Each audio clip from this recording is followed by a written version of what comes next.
I apologize, my dear brothers and sisters, the situation at Hassel, but we got taken care of. So I did manage to talk to Dr. Jongkor, and he will join us right away. He will hit that green button, and then everything will go fine. So Malish, one more time, I apologize for inconvenience, for the situation that we've been through. So.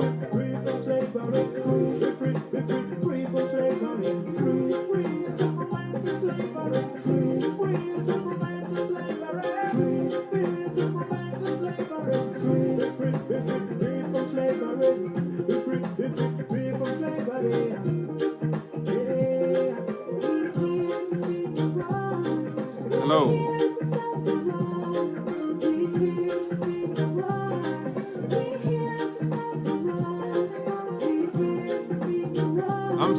I'm sorry you wasted your lunch, yeah.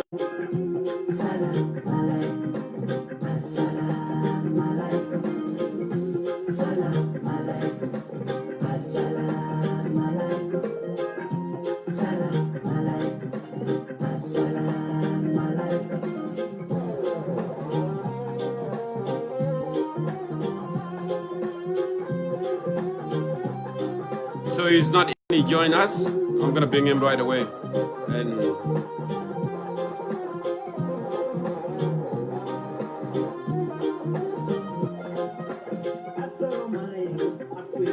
shukran jazilan Teresa, shukran.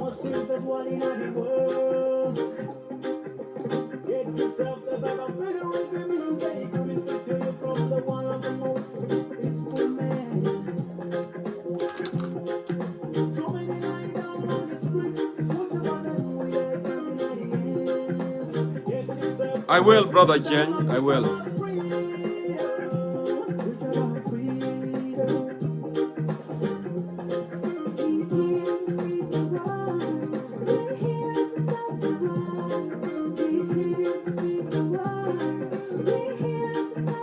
Hopefully will join us momentarily. So.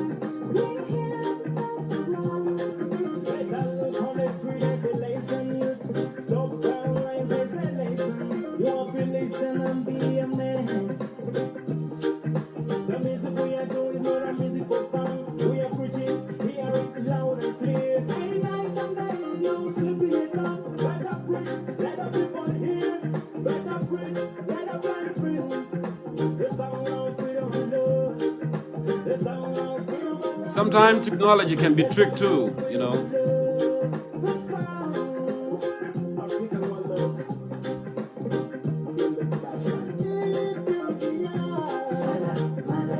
Hello, Jongkor. Good to see you.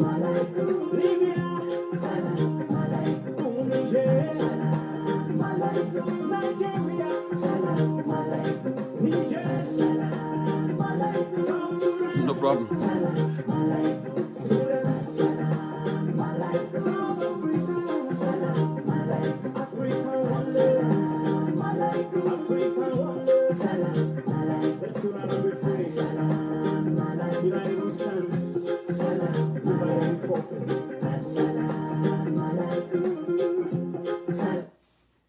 Okay, we are still waiting.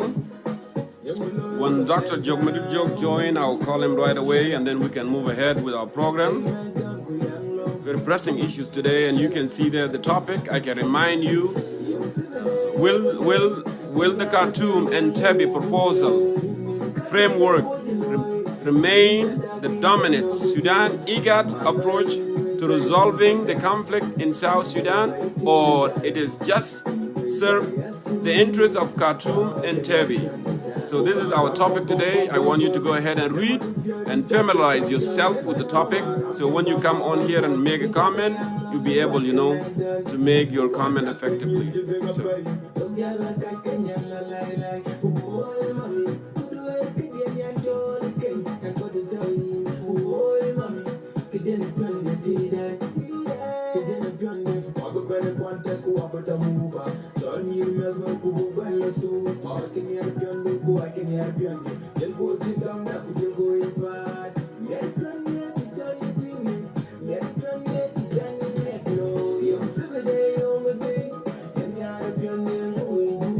I did send an invitation because I don't see him here.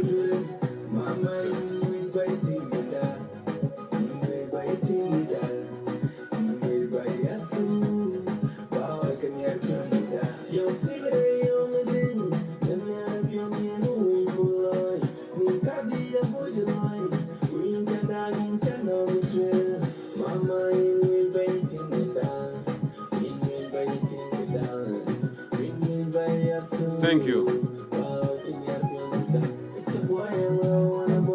Hello, good to see you, cousin.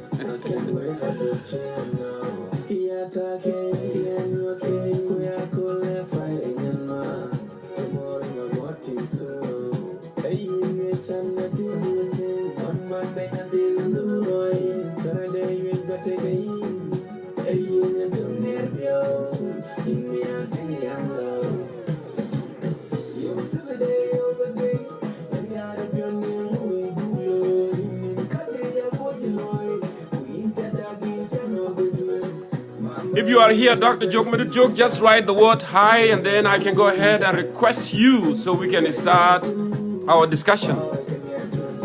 We are waiting you patiently. So I send invitation as well to alert you that we are back online. So go ahead and send me a request or just word that.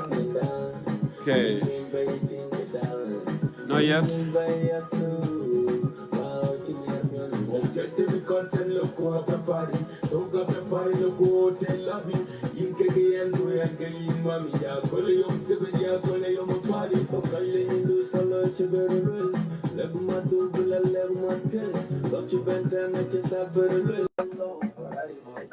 So, as we are waiting, why not let me go ahead and call someone? While we are waiting for Dr. Joke. Charles, while we are waiting for Dr. Joke, I just want you to get some refresh here with our topic before he can join us, because we're still waiting for him here. I already talked to him on the phone, and then he will come back momentarily. So what do you think today, Charles? Hey, man, first of all, I'm driving, buddy. I'm just getting out from work. Yeah, I know. I am not expecting you to talk a lot, but because we are waiting for, Dr. Joke, that's why I gave you, well, so.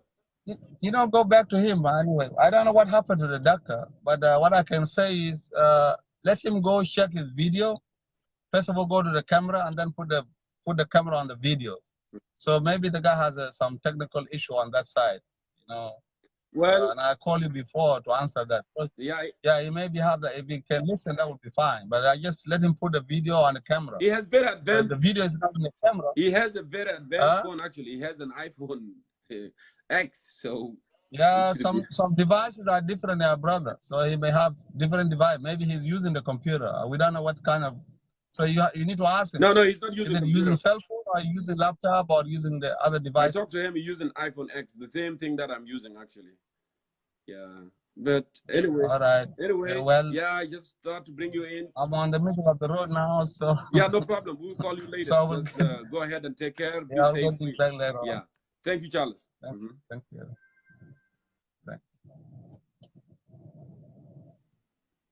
All right, we're still waiting, ladies and gentlemen. Just be patient. This thing will be resolved, inshallah, very quick. We'll be okay. So keep checking with me too. If you see Dr. Joke there, and then you can just let me know.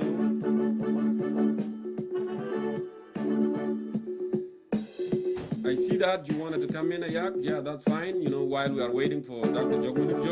I'm sorry your lunch has been wasted, but go ahead and answer that and get your insight in before you go back to work. And while we are waiting for Dr. Joke.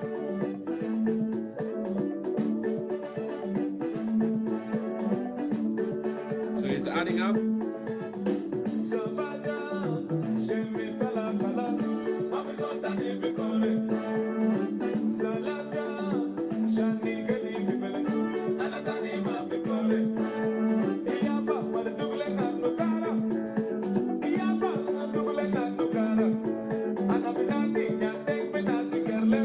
I'm calling you.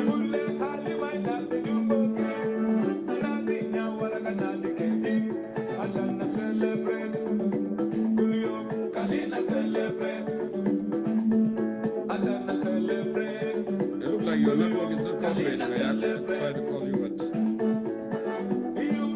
it didn't pick it up.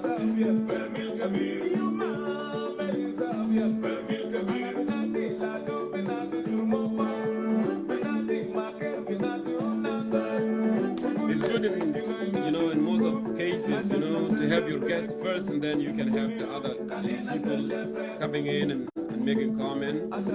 But because we have that technical problem, I'm gonna go ahead and start calling you in to make your comment, and then when Dr.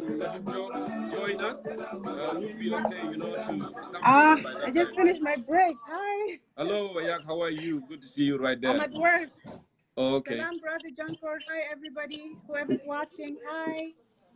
We're Yeah, still waiting for brother Joe. Unfortunately, I won't be able to watch it live. No problem. You can watch it later. And actually, I saw to call people while we are waiting, for Dr. Madujog, to show up. It looked like there is some technical issue there.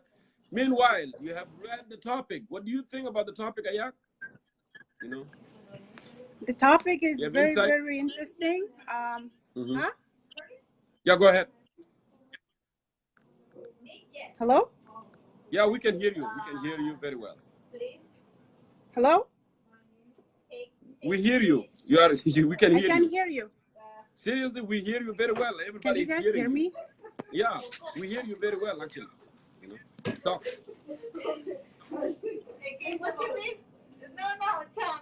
Okay, call me again. I can't hear you. Okay. Yeah, for some reason she can't hear us, but we can hear her. Maybe some network issue there with her as well. If you are at work sometimes, that's what would happen. So go ahead and answer that.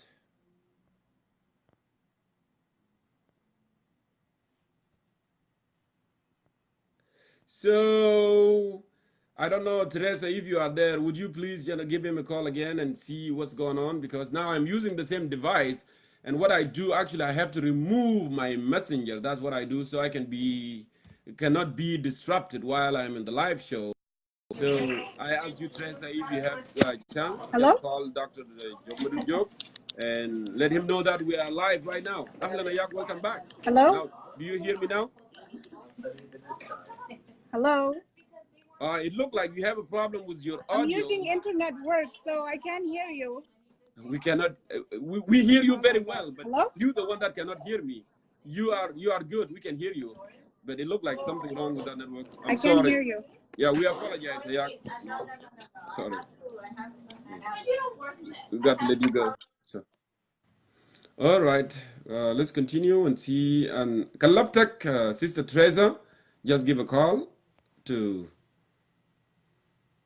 Dr. Jongkor. Well, let me go ahead here and bring in Brother Chankwat, because it's going to be night for him. He's going to be sleeping. So while we are waiting there, Chankwat, I'm calling you right now.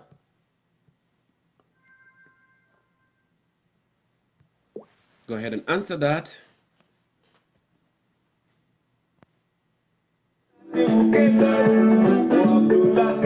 Adding up for you.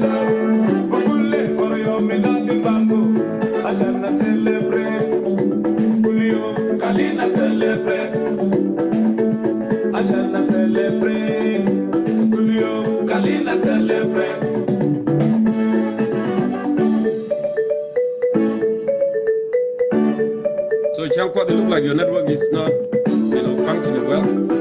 So I'm trying to call you, but it's not picking up.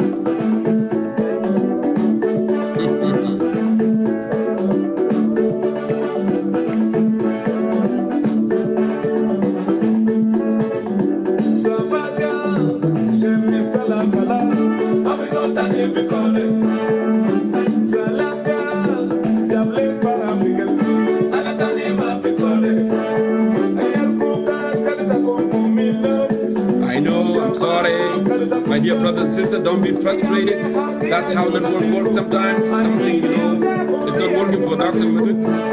Dr. Jongkor, but he will be here momentarily. I know that, He will join, This is not the first time. Sometimes happen, people when we call them in, can have an issue with network.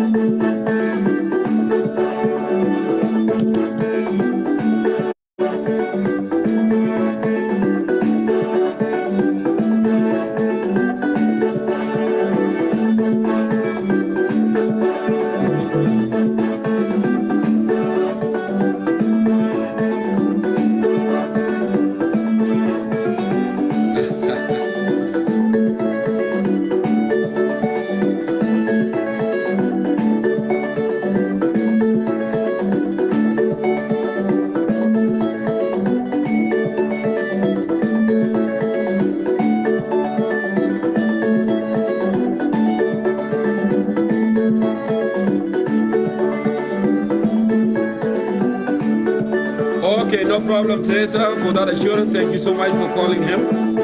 Teresa already mentioned here that Dr. Jog is coming. Malaysia Jamal, bear with us. Thing happened, but it's gonna be okay. So don't go anywhere. Just stay tuned. Malish, we continue.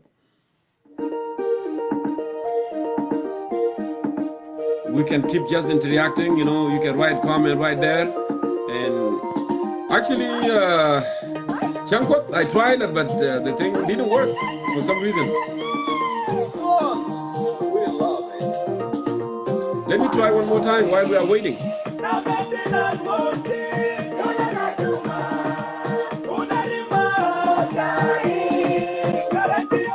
All right. Hey, what's up, man? How you doing, Jongkor? You there from Perth? Is it Perth? What's going on? What's going on, man? I don't even know how to pronounce the city that you live in. Perth, right? Oh, yeah. Okay. So, Jongkor, you read the topic. What's happening?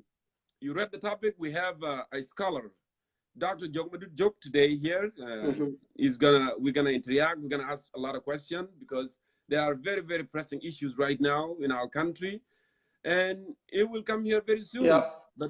But doesn't mean that I bring you in now.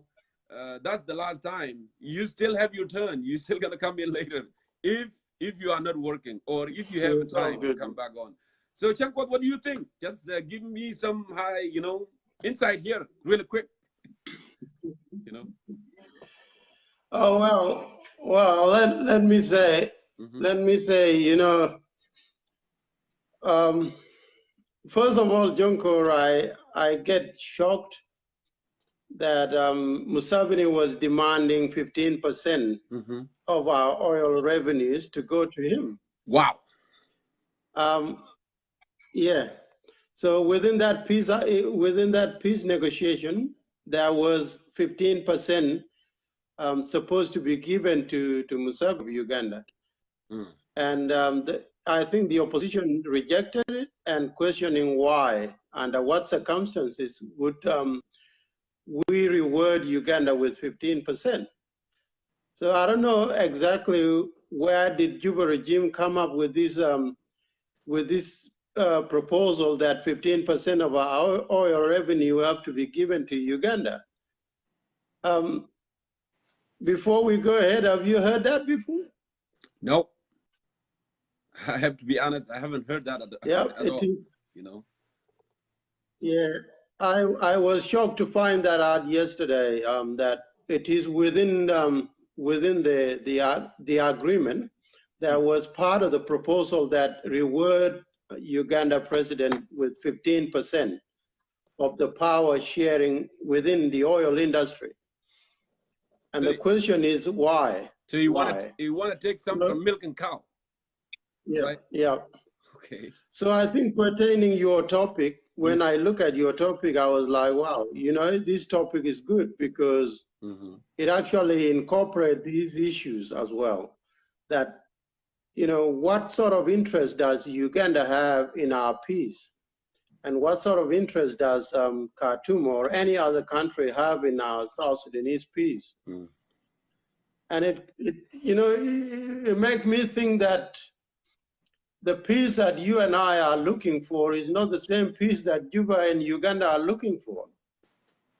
So I also remember yesterday I had a good conversation with one of the people within the peace talk, and they also mentioned the fact that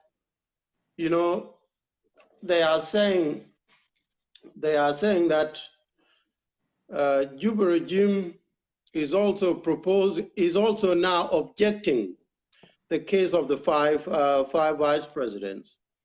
But when you look at it, the proposal itself came from Juba regime. Now the questions are, they proposed the five vice presidents, and now they are making a U-turn. They're making a U-turn now. They're objecting it. That is one sticking point as we speak. We also heard that the delegation are now back to Juba to go and brief Salva Kiir and Taban and Waniga. And then probably whatever they will discuss today might be what will give us an hint as to what will happen tomorrow. Correct, and I do have Because we are. I do have a statement too. I do have a statement. You know, talking about Makwelwe saying that the foreign minister of Sudan is misleading, is confusing people. So I don't know what's going on, man. I just got it this morning and I printed it out. You know. Where is Dr. Jok based? Where is he based, Dr. Jok? Dr. Jok Madujok is in New York, but he has been, you know, going around New York. In New York, yes. Okay. Yeah. Yeah, I cannot wait to hear from him because I would love to hear his insight. Okay. About what is actually transpiring from Sudan. But what I know from the people within the peace talk venue is that Juba regime are now back. You know, they are going backward in the peace agreement. They were the one that proposed the issue of five vice presidents. Now they realize that they probably made a blunder, and they want to backtrack on that. The issue of Museveni being rewarded with 15% is also another ticking point within the peace talk now. The other thing is the fact that I think there is another issue within the security sector. You know, yeah, get it. That will be also hindering. Get it done. The guest will be here soon. Just stay tuned there with your wife, Jackie, watching, you know, Dr. Jok will be here. I know. He's your brother-in-law too. So just stay tuned there and they will be here. Is that Gadet brother-in-law? Of course, because Gadet is, you know, he married from Gogrial, of course. Just let's go. I know. Yes. I know. So go ahead and continue. Yeah. All right. Well, he's our brother-in-law, man, because Gadet is my cousin. I am too. You know, I married from Gogrial. You know, hey, you know, we are all the same, whether from Nasser or, you know, in Pagag, whatever you be, we are all the same, you know, roots. You know. Well, you know, as part of entertaining your viewers, brother, you know, it's just a matter of time. When peace comes, we will be roaming in that country and we will be marrying, you know, women and men from everywhere, you know? Correct. So it shouldn't be a concern. It shouldn't be a concern. We are one people, you know, one country, and our political affiliation should not dictate what we want to, who we want to get married to. Yeah, that's correct. Yes, so back to the peace talk, brother Jongkor, you know, as we're waiting for your guest, I have a big doubt in whether we will achieve a peace. I had a tiny post that I days ago. Okay. And I say that I have actually lose hope. I'm losing hope on what is happening in Khartoum. Because when you actually see things that are happening positive, then a negative will come, and then you will be left asking questions as to what is next. You know. So now that you know, now that Juba regime is back flipping on their own agendas that they actually propose at a peace talk, yes, is another concern. It is, and the biggest concern that the IO will not want to accept is 15% of our, you know, of our oil revenue going to Uganda. Under what circumstances? This is what South Sudanese should be asking. Why should we be rewarding Uganda? What have they done to us? What have they done for us, actually? Both. Why that deserve a reward. You're right, Chankwat. Yeah. Why should we reward Uganda and why should we reward Khartoum? And this is the argument that I've been making for the last 3 weeks. You know, we have been making this argument. Why do we have to give? You saw that cartoon by Attilio? You saw that cartoon? Yeah. That's the reality, actually. You know, that reflects what's going on. You know, Khartoum and Kampala. Yeah, but you know what I like, brother Jongkor, is that according to what I have heard, what I have heard from the people within the peace talk venue, they have told me that things are not going to be the same. Things are not going to be the same. There has to be severe consequences, especially to those who will be downplaying this peace. There are going to be severe consequences that will be rewarded to those who will be against the peace. And Juba regime will not escape this time around.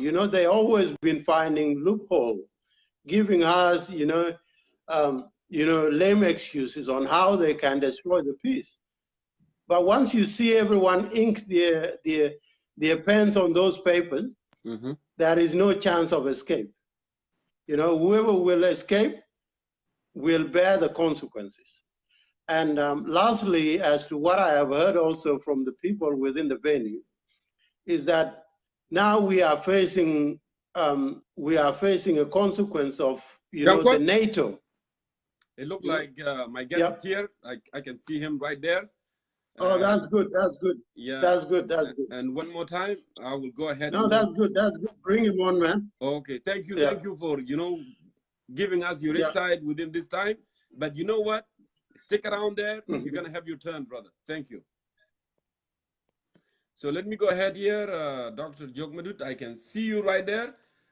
If you don't mind, you can just go ahead and send that request. Okay, I will add you right now. We have a new feature actually on the camera. It's really, they keep changing every time. Hello, and welcome to Concerned Citizen of South Sudan, Dr. Jogmadut Jok. Hello to you, thank you. And I'm very sorry for the mixed up with my app. I did not have the Facebook app on my phone. Oh. Which is the reason I was going to Facebook through the internet. And now Layla advised me. Yeah, so I know. Thank you, and I'm sorry to the viewers for being so late. No problem. It's not a problem at all. Dr. Jogmadut Jog, a scholar, I welcome you to our program today. And actually, I want you to introduce yourself to our viewers because there is a lot about you that I don't know. We want to hear from you before we start our discussion today. Thank you so much. I'm Jogmadut Jog. Currently, I am on the faculty of SUNY upstate in central New York, but I'm also director of the SET Institute, which is a research center based in Juba. Formerly, I was undersecretary in the Ministry of Culture, Youth and Sports. At that time, it was Ministry of Culture and Heritage. Anyway, I'm delighted to be on the show, first of all. But before we continue, I would like to say that I see myself as an analyst, as a public intellectual. I don't have a political color, so to speak. I am not a member of any kind of political party, whether it is SPLM or SPLM-IO or any other political party. I'm not seeking power. Therefore, I don't have to belong to a political party. The reason why you're in a political party is that you want to be eventually rise in the ranks of the party, and so that you can get public office. That's not what I'm interested in. So what I have done in the past, especially since 2013, when our country got into conflict, is to say things as I see them, not as anyone wants me to say them. When I have seen our government making mistakes, I have pointed that out, sometimes to the detriment of my own life. And when I have seen opposition parties making mistakes, I pointed it out. If they have done something right, I pointed it out, which sometimes is interpreted to mean that I have joined them. But let it be on record today that I am not a member of any kind of political party, and whatever I will make in response to your questions today will be purely from the point of view of me trying to put my head together with all of you to understand the complexities of our country, particularly the issue of war, the issue of peace, and the ditch that our country has found itself in. Yesterday, I wrote a piece on my page, so people can go there and see my reflection on what went wrong. And I was saying that unless we can be honest with ourselves and reflect on that and say what has gone wrong from 2011 onward, we will not be able to resolve. Because it is one thing to have a problem, but it is entirely another thing to actually acknowledge that you have a problem and then work for a solution. If you are saying we don't have a problem, you are burying your head in the sand, as many of us have done in this country. So that's me. That's I have been bombarded with insults and criticism from all sides, which I take to mean that I am doing the right thing. Correct. Thank you so much for very briefing, introduction and letting us know that you speak, up your mind. You don't belong to any political, party. Now, to start our question right here, I have, you are aware of our topic there, what we are discussing today. We have a very pressing issues of peace agreement, the Khartoum Declaration, Entebbe proposal, and so forth. Now, if I may ask you my first question, a final peace deal continues to elude South Sudanese. Do you think the recent change of mediation methodology by IGAD and by assigning regional power players such as al-Bashir and Museveni approach? You got my question?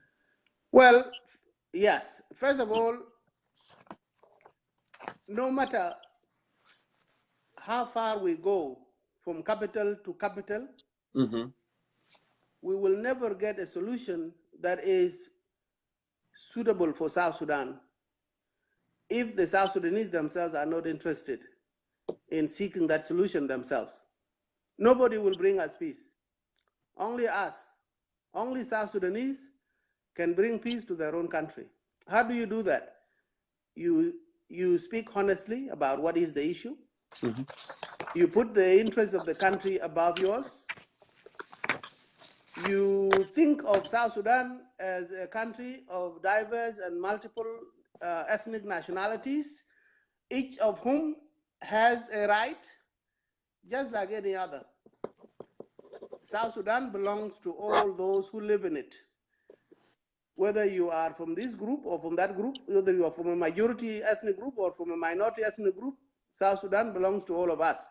And if we are political leaders and we seek help and we seek peace, it is important to primarily listen to the cries of our people. And from there on, we seek ways to reconcile with ourselves as political elite. Because at the end of the day, South Sudan is greater than any political entities. Yes. In fact, South Sudan is the only thing that will not change. All these leaders will come and go. South Sudan will stay. And unless we all agree that we can only bring peace if we want to bring peace, peace will not come, whether you are in Entebbe or Khartoum. Now, directly to your question about the regional interests in the conflict. Let me just make a remark that there was a time in the last 4 years that Museveni in Uganda would not have accepted any kind of solution to South Sudan problem if that solution led to Riek Machar's coming back. He was simply adamant that Riek must not return to South Sudan under any circumstances. The same for Sudan. Al-Bashir did not want any solution in South Sudan that would return the former political detainees to power under any circumstances. Ethiopia and Kenya have been competing for regional dominance. So basically, where is South Sudan in this? If all these leaders in the regional, in the countries around us, if they all prioritize their interests, where is South Sudan? South Sudan has become a whipping post. That means each one of them is taking South Sudan to beat the others with it. And South Sudan is not the issue. It is not the problem of South Sudan that they want to solve. It is simply using the problem of South Sudan to beat each other. If I am Museveni and I disagree with al-Bashir, I take South Sudan to beat al-Bashir with it. If I am Kenyan and I disagree with Ethiopia, I will take South Sudan and beat up Ethiopia with it. And this is why I was saying that peace will never come to South Sudan if our leaders don't realize this. If we keep running, we cause a problem in our country, and then we keep running to the foreign countries seeking peace. They did not cause our trouble. We cause our trouble. We need to resolve it ourselves. If we simply go to foreign capitals to seek assistance with regards to a mediator, fine. But we cannot go to foreign capitals expecting the foreign governments to give us the proposals and then react to the proposals. Why can't we go with our own proposals? Why do we have to have foreign governments give us the proposals and all we have to do is react to the proposals? Why? So that is the problem with regards to the reason why South Sudan will not see peace. And even if this Entebbe proposal, which is now taken to Khartoum, and people today are saying it will be signed later today, it will be signed tomorrow, it will not be signed, it will be signed, it will not be signed. We don't know how a proposal presented by El Sudan is going to be a solution to South Sudan when the South Sudanese themselves are not the ones saying, here are our problems and here are our proposed solutions. Why is Sudan calling shots on a problem that is our own? And there is a serious problem there, and even a child born yesterday could have seen why Sudan is doing what they are doing now. Say, for example, the mediation is between South Sudanese. It's peace for South Sudan. How come suddenly Sudan is bringing into this peace process things that are bilateral issues between Sudan and South Sudan, like oil security and oil resumption of oil production? What has oil deal got to do with peace between South Sudanese? That already tells you that Sudan is not particularly seeking to bring about a resolution in South Sudan for the beautiful faces of South Sudanese. No. Sudan is seeking peace to come to South Sudan, to allow Sudan to continue to exploit the resources of South Sudan. And we were hoping, in fact, expecting our leaders to go to Khartoum, representing the aspirations of South Sudanese, such that if they see this kind, they would be the first to object and say to Sudan, sorry, we need peace, but not by selling our resources. You can sell some, yes, we did that through the CPA. We sold some oil to Sudan in order to get peace. So there was no problem with that. But we were the same country. And there were some historical factors that needed to be accommodated. So we gave 50% of our oil to Sudan for a good 6-year period. And for that, we got peace. Right now, we are a sovereign country. We don't need to buy peace from anybody with oil. Like before they went to Khartoum, which, by the way, I see this as utmost humiliation for our leaders to put their tails between their legs and crawl to Khartoum.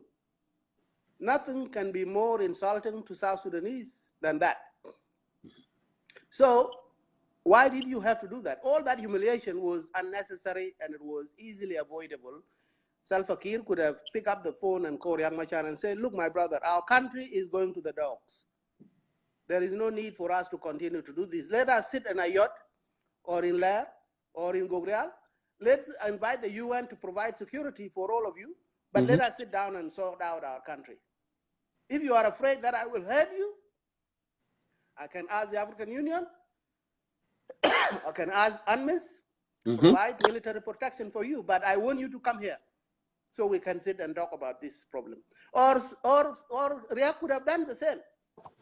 I am now in Entebbe, I am now in Ethiopia or in South Africa. I want you to come here with all the people you want to bring. Let us sit down and work this thing out, and we'll go home together. This could have avoided all the humiliation that we are now being subjected to. The whole Western world is throwing insults at us that we are people who have mismanaged our country. The neighbors. Have you ever gone to Kampala or Nairobi or Addis to see how we are being taunted?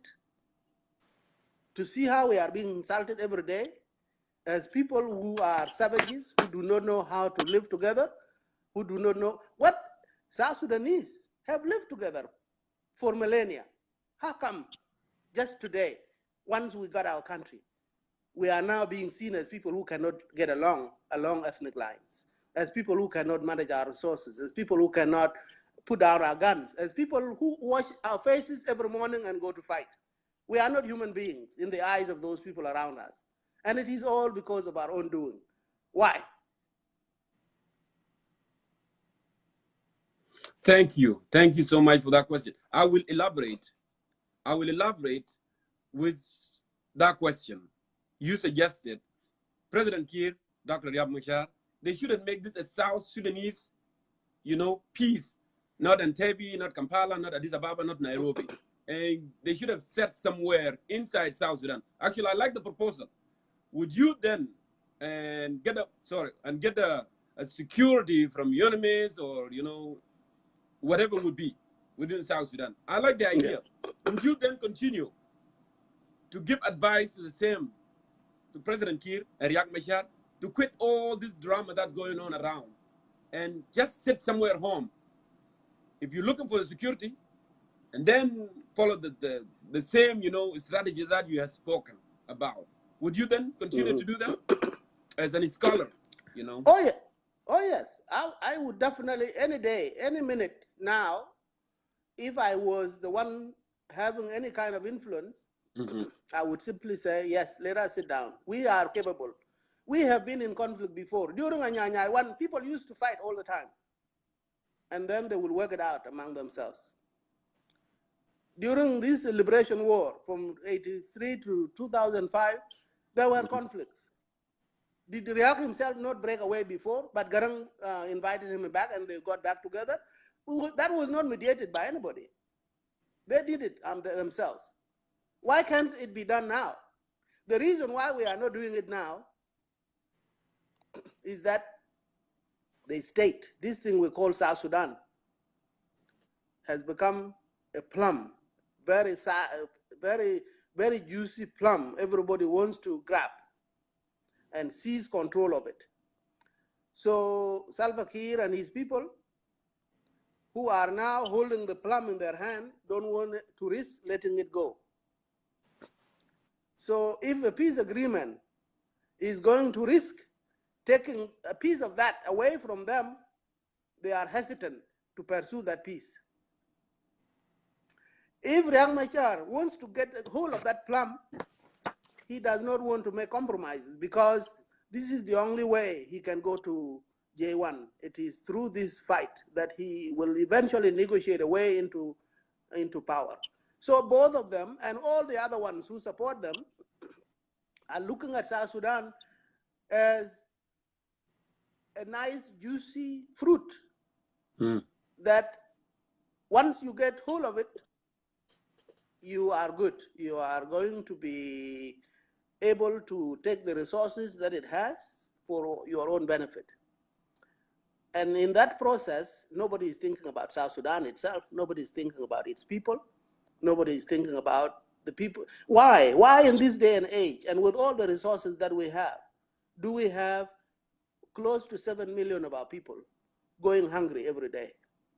And all we are doing is taking the small money from the oil and buy guns to fight each other when we could easily feed our people with it.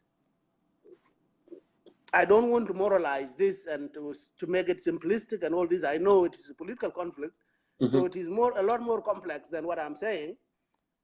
But even that complex political confrontation is resolvable if we do one thing and one thing only, and that is to think of South Sudan as above our individual interest. If South Sudan is seen as greater than any of us, this conflict would end tomorrow. So yes, I would urge anybody who has any influence in the country to push for a summit between Riyadh and Kir inside South Sudan tomorrow. Thank you. And I bet you it would end this conflict right away. Thank you, Dr. Jok, and I will proceed to my second question here.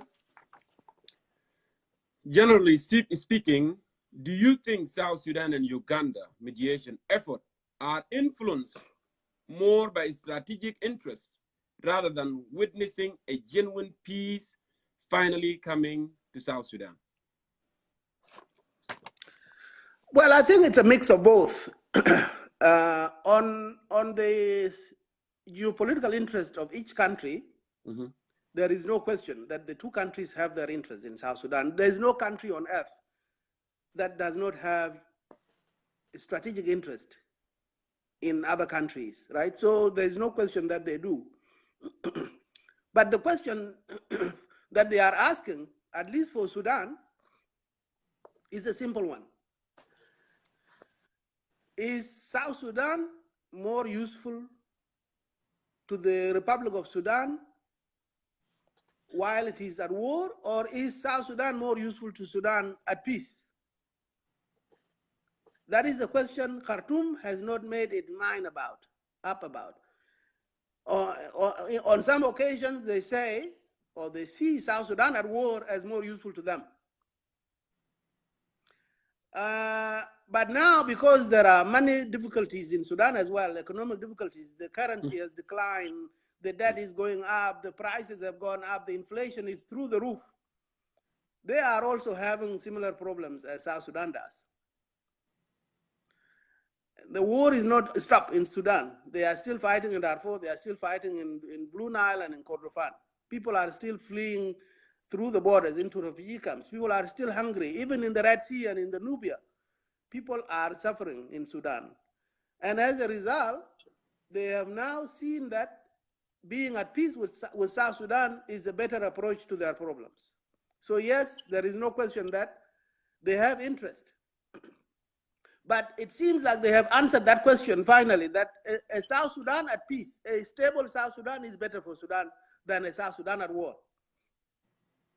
And I think that is the premise through which they have now gotten involved in being mediators. And I think if South Sudanese have to do two things through this mediation, one is sit down and speak genuinely about how to bring peace to their country and utilize the mediation of Sudan. And the second thing is to safeguard the interests of South Sudan, because Khartoum is eyeing this peace agreement as a way for it to infiltrate and take resources of South Sudan. So South Sudanese in Khartoum have to be vigilant on those two fronts.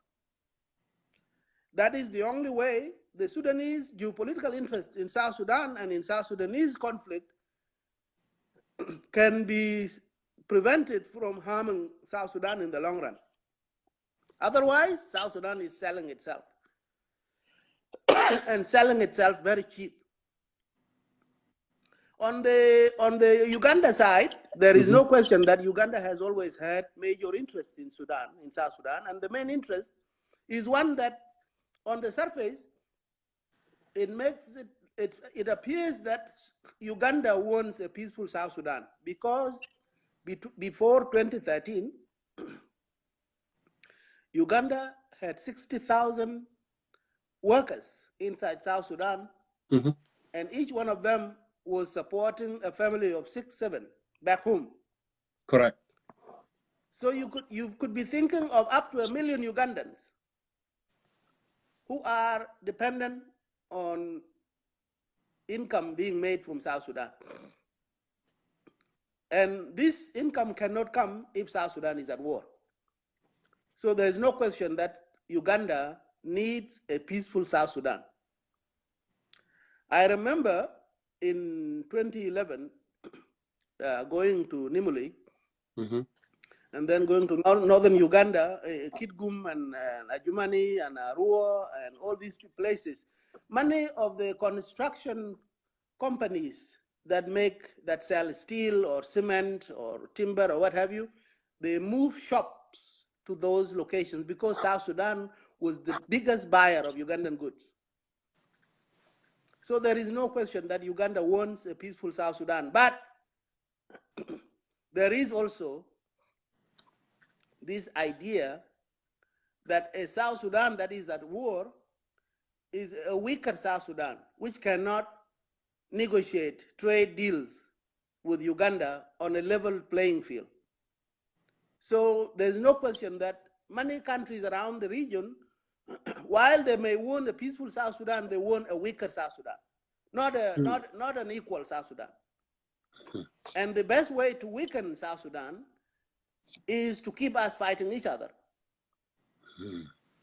In that way, we are not able to fulfill the role and the size that we have in the region, whether in EAC or in IGAD or in bilateral relations. South Sudan is less than its natural weight because of the conflict.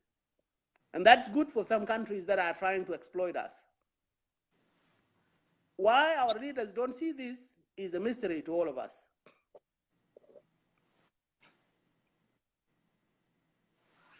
Thank you. Thank you for asking. I was going to, to elaborate and follow up a question, but you already answered, the Uganda, part. So I'm not going to go on and do any follow-up question. Coming here to question number 3. Recently, opposition parties have complained about inclusivity and fairness in mediation, especially when the two principal, President Kiir and Dr. Riek Machar, are approached. First, for any proposal, do you believe IGAD has been fair and inclusive to other political parties? And also, no. Okay, go ahead. Go ahead. Go. No, I don't think IGAD has been fair in this process at all. The key question, I'll come to the issue of the complexity of mediation.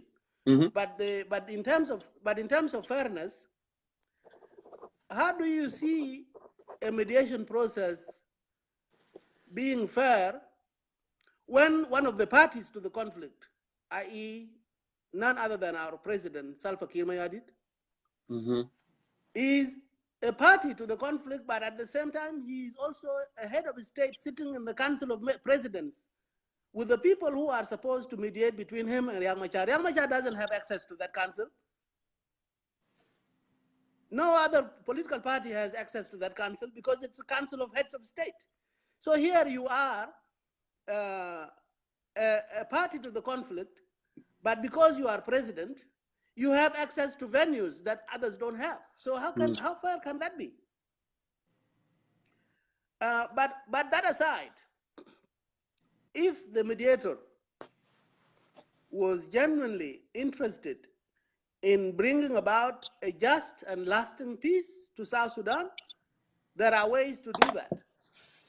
One of these ways was to genuinely consult with all South Sudanese, and at least through their representatives, whether they are political parties or civil society or women's groups or youth groups. Because at the end of the day, what do we want? Do we want another patchwork, another shortcut to peace that will collapse tomorrow? Or do we want a peace agreement that will endure forever? If we want a shortcut, yes, of course, we can bring Riek Machar and Salva Kiir and they sign a peace agreement and they will go back to their posh offices as they did in 2016. But what happened? It collapsed. Or if we want a genuine peace that will last forever, not just last forever, but also bring peace to the lives of our people. Because there is a difference between a peace agreement between elite and there is and peace as felt in the lives of people. What good is it to sign a peace agreement at the top, but have no conception whatsoever about how you resolve conflicts that are going on between communities? If you don't have a way built into that peace agreement that says, okay, so the Mahdi and the Dinka herders in Numuli are not getting along. The Dinka from Lakes and Western Equatoria in Yambio and Maridi and all these places are not getting along.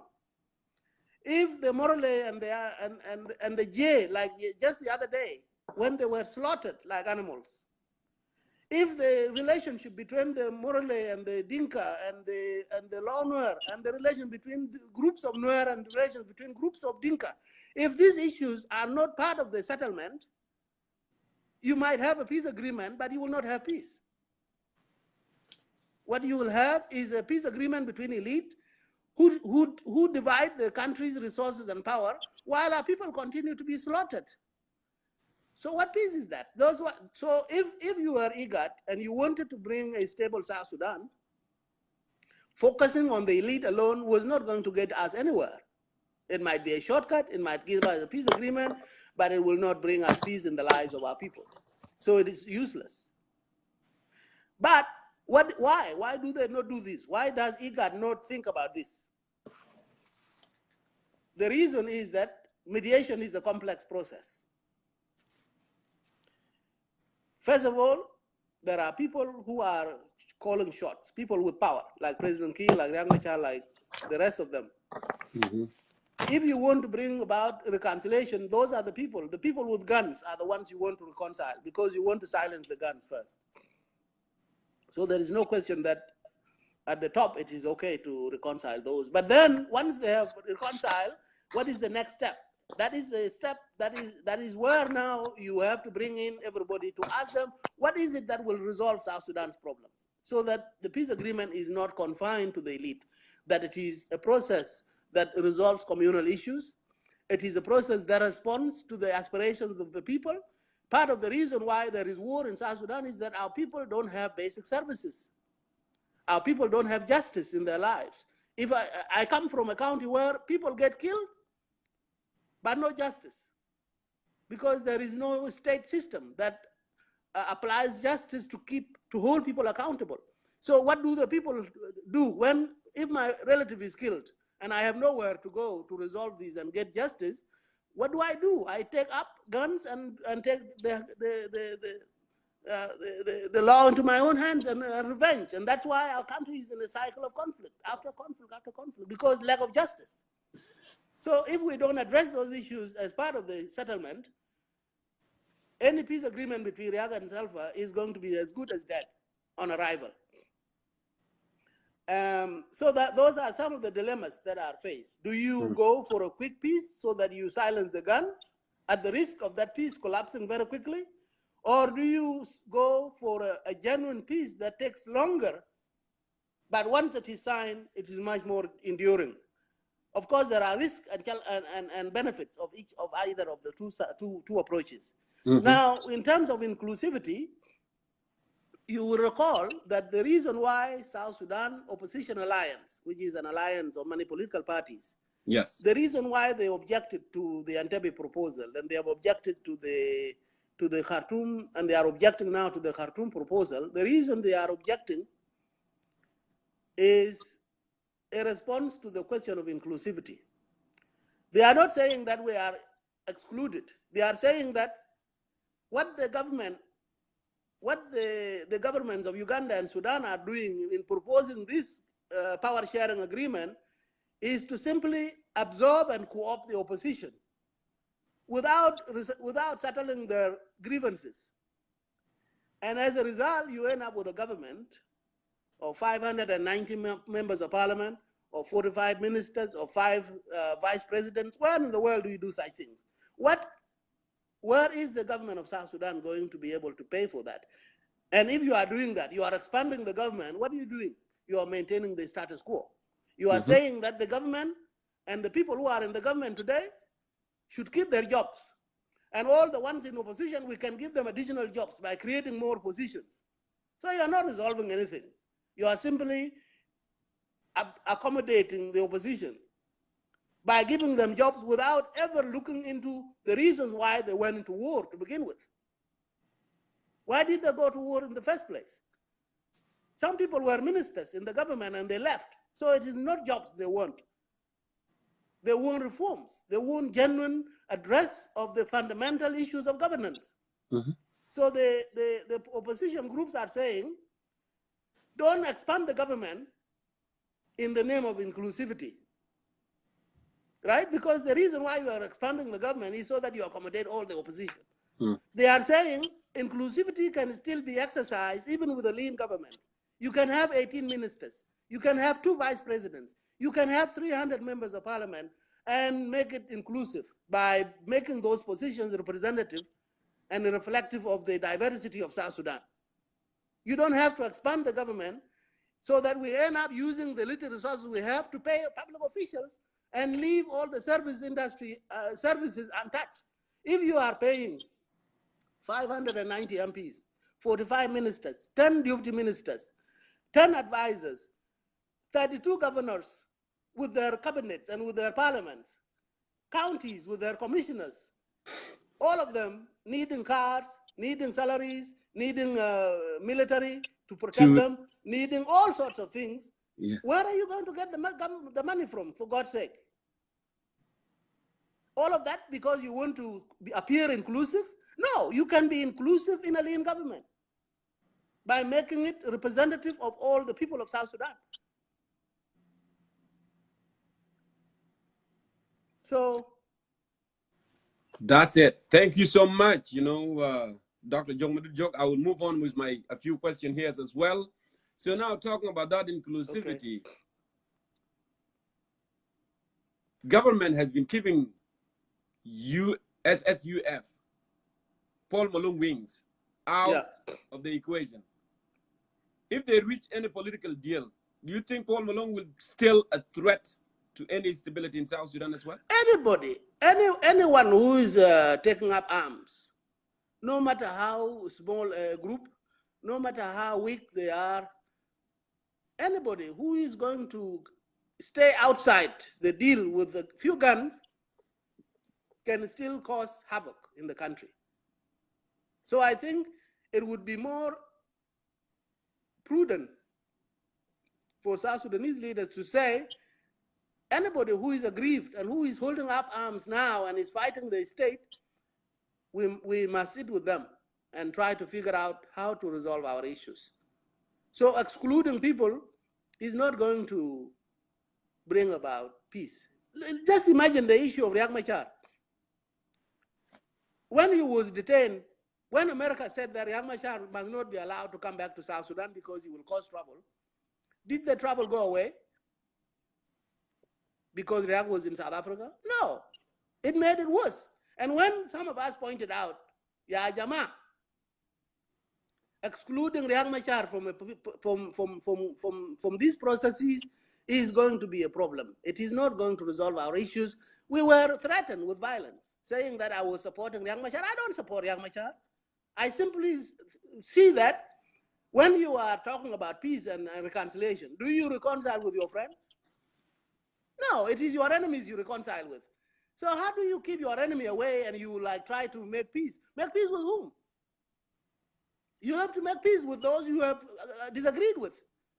So keeping people away is something that we have become fond of. Like if you exclude people, you keep them out, you exile them, that problems will go away. But problems will not go away. The problems will only go away if we sit down and talk. Now, some people will have issues with Paul Malone. That he was one of the people who ran the show for some 15 years, 13 years. Mm-hmm. So the fact that he was relieved the other day and he simply went into the bush may make some people think that, well, he doesn't have a cause. He doesn't have a genuine political cause. What he has is anger for losing his position. Some people might think that. But Paul Malone says, no, it is because the way the country is governed is wrong. We should all sit down and work out a mechanism for a fundamental overhaul of the country about how it is governed. And whatever opinions he has should be heard. They should not be kept away. So Thank you. I don't think it's a good policy to keep people away just because you disagree with them. I see that. Thank you. So Dr. Madud Jok is speaking about your county, that there is a violence, and we are all know that there is a violence. The leadership, actually, President Salva Kiir has divided the country through, on the ethnic line. You go to Northern Upper Nile, they should look at the Dinkas. The 32 state was based on ethnicity, tribal line. The Boer and the Twitch East, you go to your home of Gogrial, Apuk and Agwag, they have issues. Don't you think here President Kiir become a symbol of hate in the country? Well, I mean, of course, if you are at a dance and you are the one leading the dance, and you mess up the tune at the front, you will mess up the whole dance behind you, right? So whether Kiir is personally at fault or not, the reality is that he's the head of state. So everything that happens under his watch is going to be blamed on him, in the same way that anything good that happens in that country can be credited to him. So there is no way for him to run away from the problems of this country, because they are happening while he's head of state. So I'm not interested in picking on individuals. And while he's head of state and should carry much of the blame, I think it is also important to be realistic that South Sudanese, all of us, are a problem. We South Sudanese are not people who are easy to govern.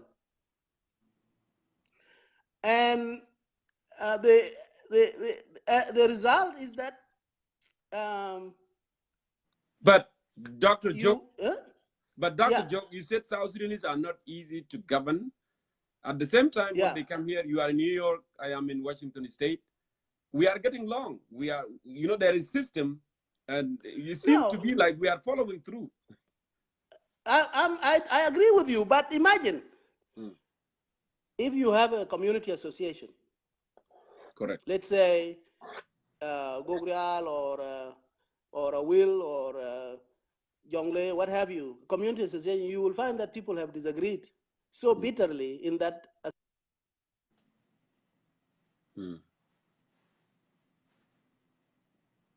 Go ahead.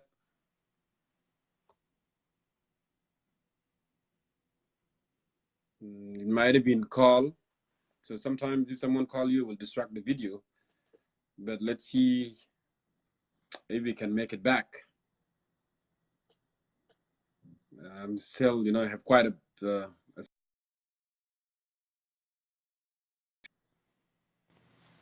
so let me go ahead and bring him back. Go ahead and send me another request here, Dr. Jogmadut, so we can finalize, our discussion. Go ahead and send it to me. And then we will finalize very quick here. I have 2 more questions to go.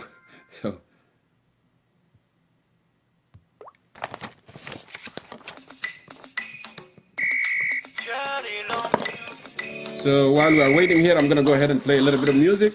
I have 2 more questions to go with Dr. Jok.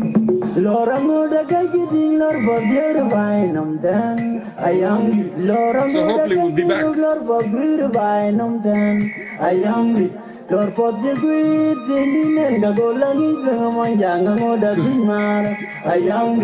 Unless the battery died, but I hopefully will be back. Because sometimes if battery dies, we don't have control out of that.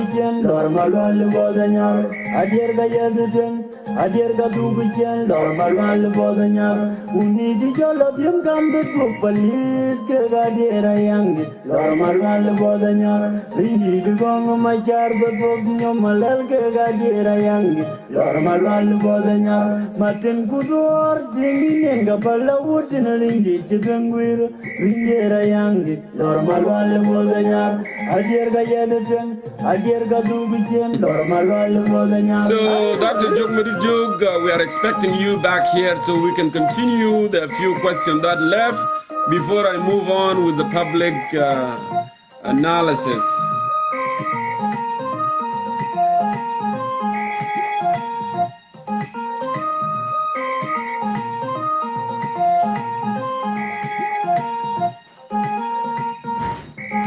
Yes, I'm still waiting my sister Teresa. I'm waiting for him to be back. Maybe the battery is dead. And if you guys see him there, just let me know so I can bring him back.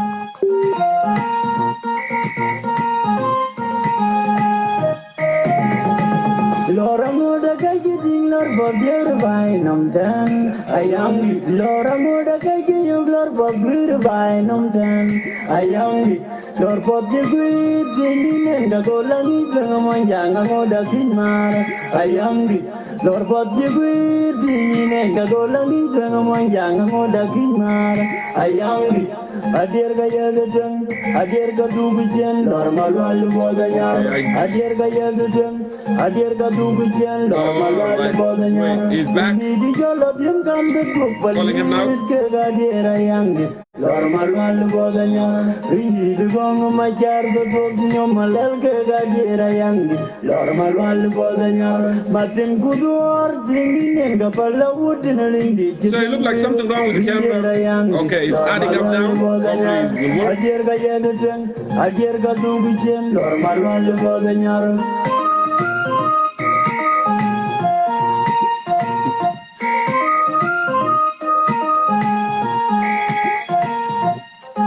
Adding up. His decline looked like something wrong actually with the video. Like I said, I have 2 more questions before we move on.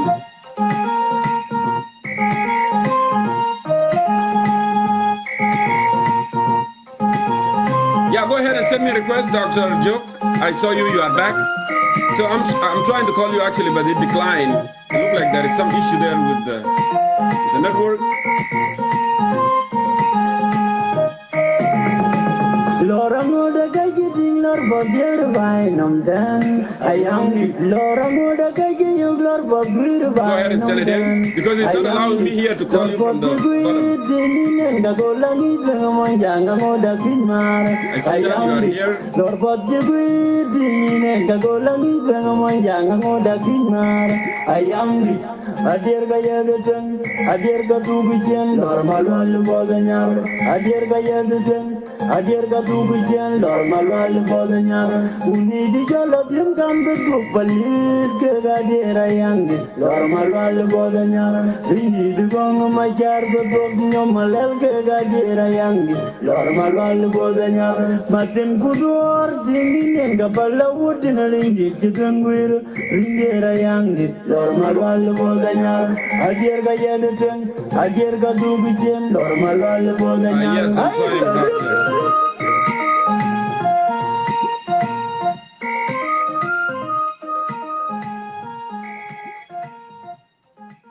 Malaysia, Jama. Malaysia.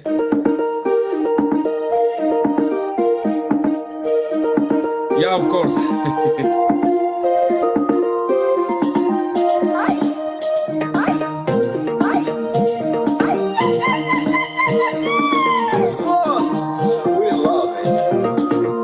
Yeah, he's refreshing his phone and then he will be back, so no problem.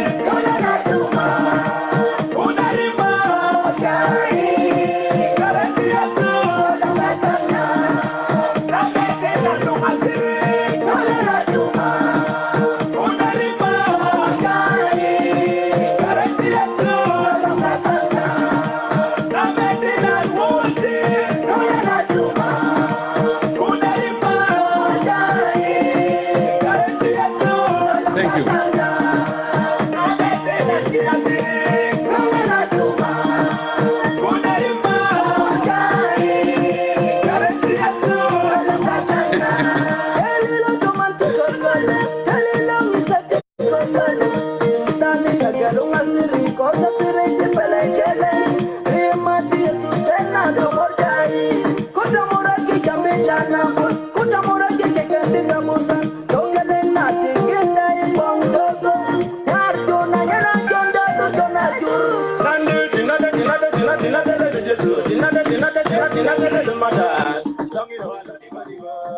apologize, Dr. Duke.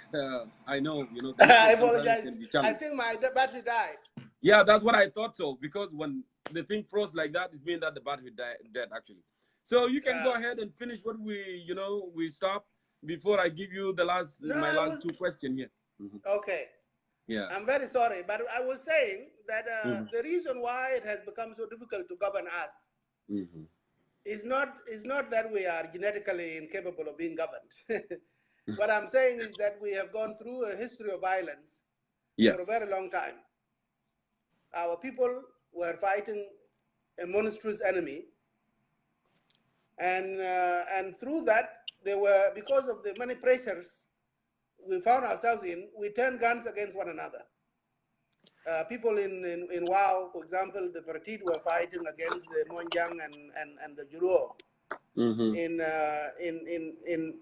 In Western Equatoria, we haven't resolved the issue of cattle herders going into agricultural fields of the Zande and Moro. In Nimuli, we have a similar situation with the cattle herders from Jonglei who have taken over the Mahdi land and so forth.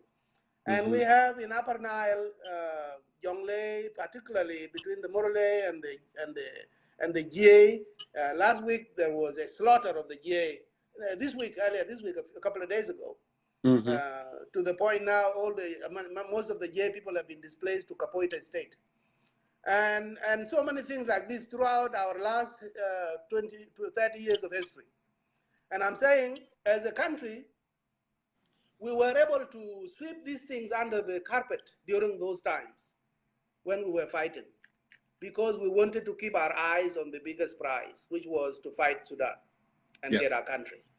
But once we got our country, it was important for us, for our leaders, particularly our political leaders, to say that we must go back and unearth that history and put it on the table so that we can stare it in the eye and say to ourselves, yes, we did terrible things to one another, but there was a reason we did that. And now that we have our own country, let us be honest about these incidents of history. Let us say that these things were done under pressure, but they must not be allowed to be done again under the leadership of an independent country. We did not do that. We have not given recognition to all the injustice that has happened through our liberation period. And I think until we do this, it is going to be very, very difficult for any South Sudanese in one corner of the country to see themselves being led by somebody from another corner, because they see this as continuation of the injustice of the old days. And what I'm saying here is our leaders have not addressed our historical challenges. And as a result, it has become very difficult for us to be governed. If I am appointed minister today in the government of South Sudan, my village will make a party in Freedom Hall. Yes. They will throw a party for me to celebrate. Why do they celebrate only the one who is from their area? It is simply because they expect that person to take the state resources and give them to them. So I become a minister of my village, not a minister for the country. That has made it very difficult for us to be governed when we act like that as political leaders.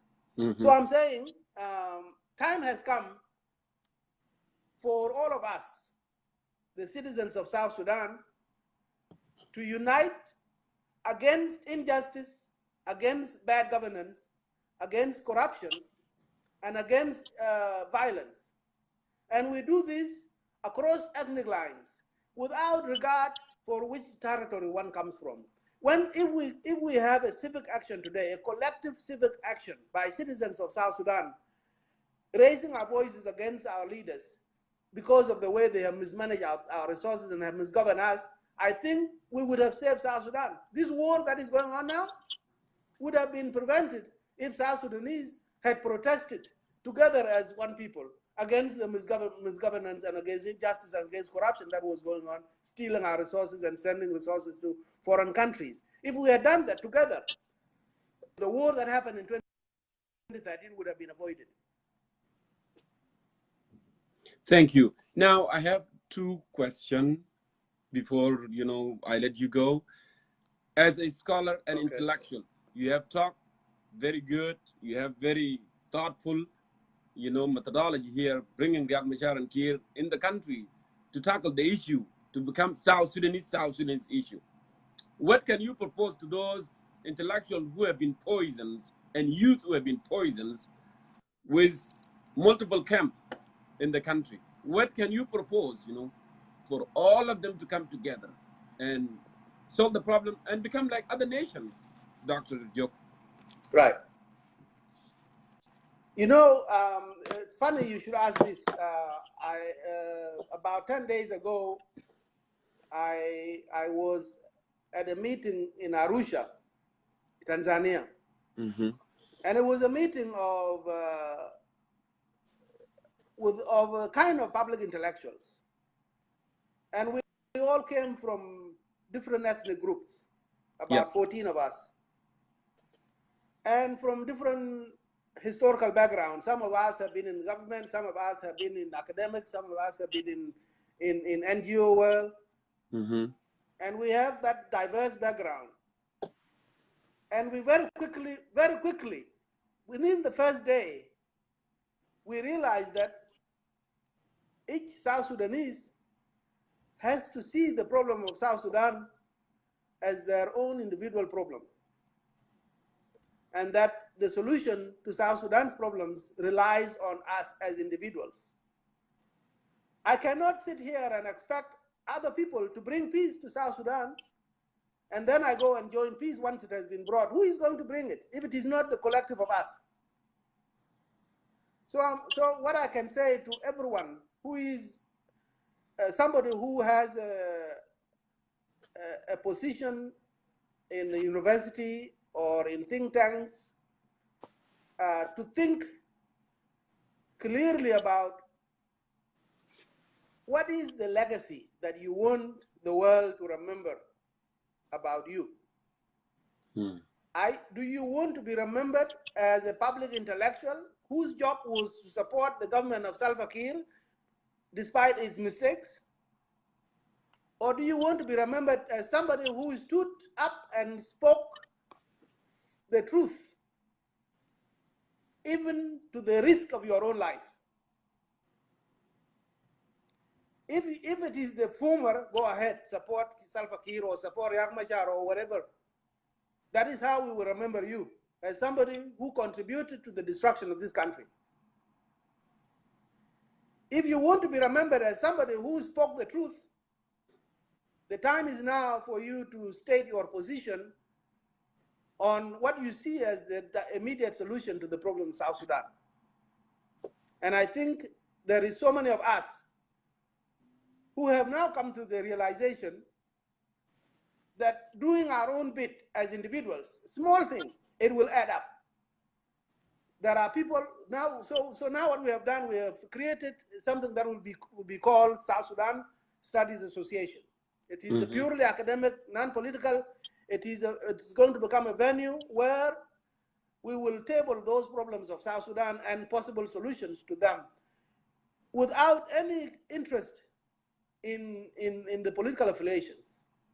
Because truth is truth. I don't have to be a supporter of Riek Machar in order for me to speak the truth. Yes. The truth is there. There's just no any other way around it. And the truth is that we as South Sudanese, we have been our worst enemies. In terms of tribalism, in terms of some people feeling that they are a majority ethnic group and therefore they deserve everything. In terms of minority ethnic groups saying, oh, we have been excluded, so we must work against the country. We have been our worst enemy.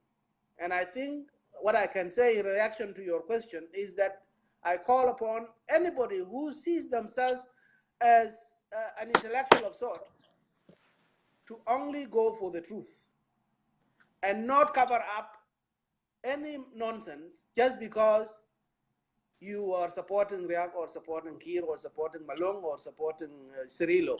At the end of the day, all these leaders will go and South Sudan will be there. and the history will be there to remember who did what.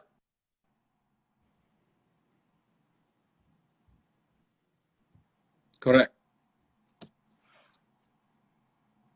So thank you so much, for answering that question, Dr. Jokmadut Jok.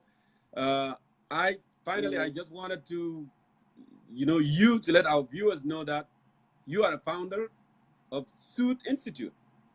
What the Suit does actually, Yeah. I want people to know. What does the institute do? Yes. So the institute is a policy think tank.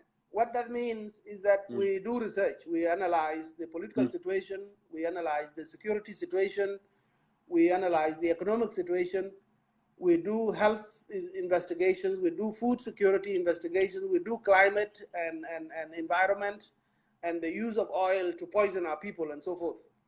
And we publish this. These are all public access pieces of information that are on our website. We also hold public lectures. Whenever we have a finding, we hold a public lecture to let the world know. Whenever we come across something that we think might help a government institution to be better, we take that information to the ministry concerned. Now, the problem is, you may produce knowledge and give it to somebody. Yes. But you can't make them consume it. They can only consume it if they want to consume it, but you can't make them. So that is why you might find that there is a really good paper on a particular issue produced by a South Sudanese intellectual, but it is going to remain in the drawer because the politician concerned is not interested in reading and is not interested in doing the hard work. We like to do soft work.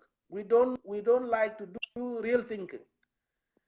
People who are in public office, there are so many of them who simply want to stay in public office but does not want to put in the hard work in order for that office to be effective.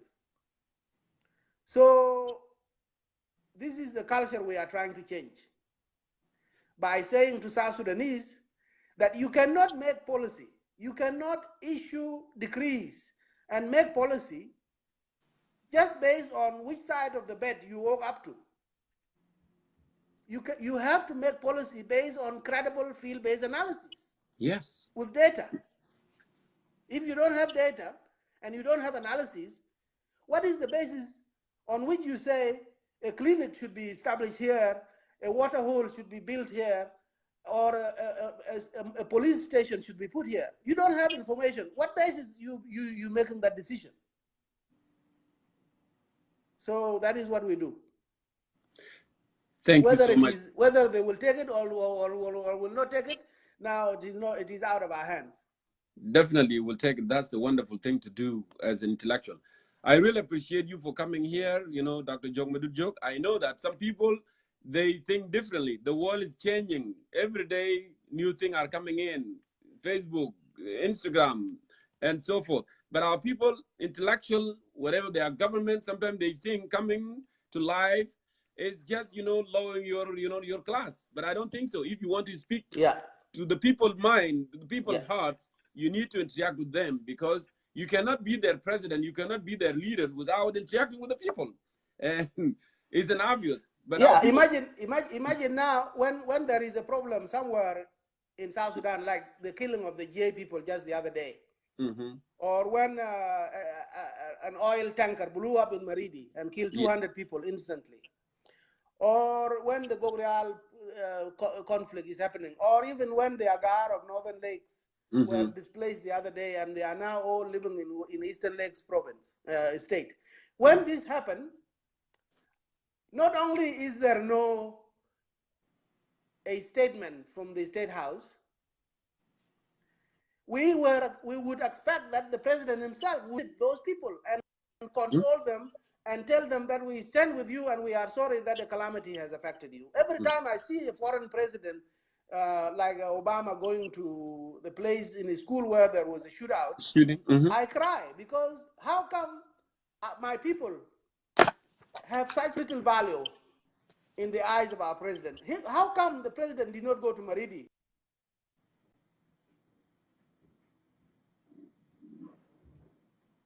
Correct. Look like we have some technical issue there.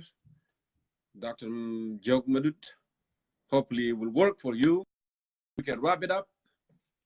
And I apologize to our viewers. The network has not been cooperating with Dr. Froze. So.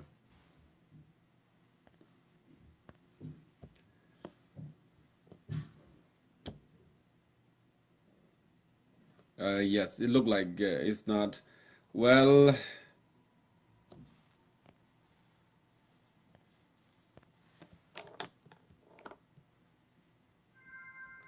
So it looked like we are having some technical problem there. I tried to call, but it's not going through.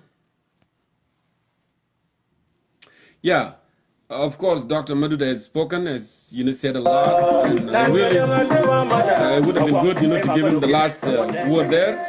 But at the end of the day, thank you so much for coming on to Concerned Citizen of South Sudan live here and have this kind of discussion, with our people interacting together. So thank you so much, Dr. Madud. We really will applaud you for coming and sharing with us and answering some questions. Now, I'll move forward here with our public comment. Everybody, you need to send in your request so we can start interacting together and see what going on. What do you think exactly here? I did try this here, and it was really good, to have Dr. Jogmadut. Here we go. Yeah. I'm sorry something happened, but I want to give you the last word before I let you go. So. Okay. Thank you, sir. The last thing I want to say is that a lot of people say that both Riek Machar and Salva Kiir should go. Yes. And let the leadership of this country be tried by other people, perhaps younger, hotter-blooded people. And I agree with this position wholeheartedly. The question, of course, is how. And in answering this question of how, that is why we say a peace process is important, because the peace will then say that these two leaders will run the country for the interim period of 2 to 3 years. And after that period, we would have elections. And the people of South Sudan would have a say, once and for all. I think that is why we push for peace, because there is no way for us to get rid of them.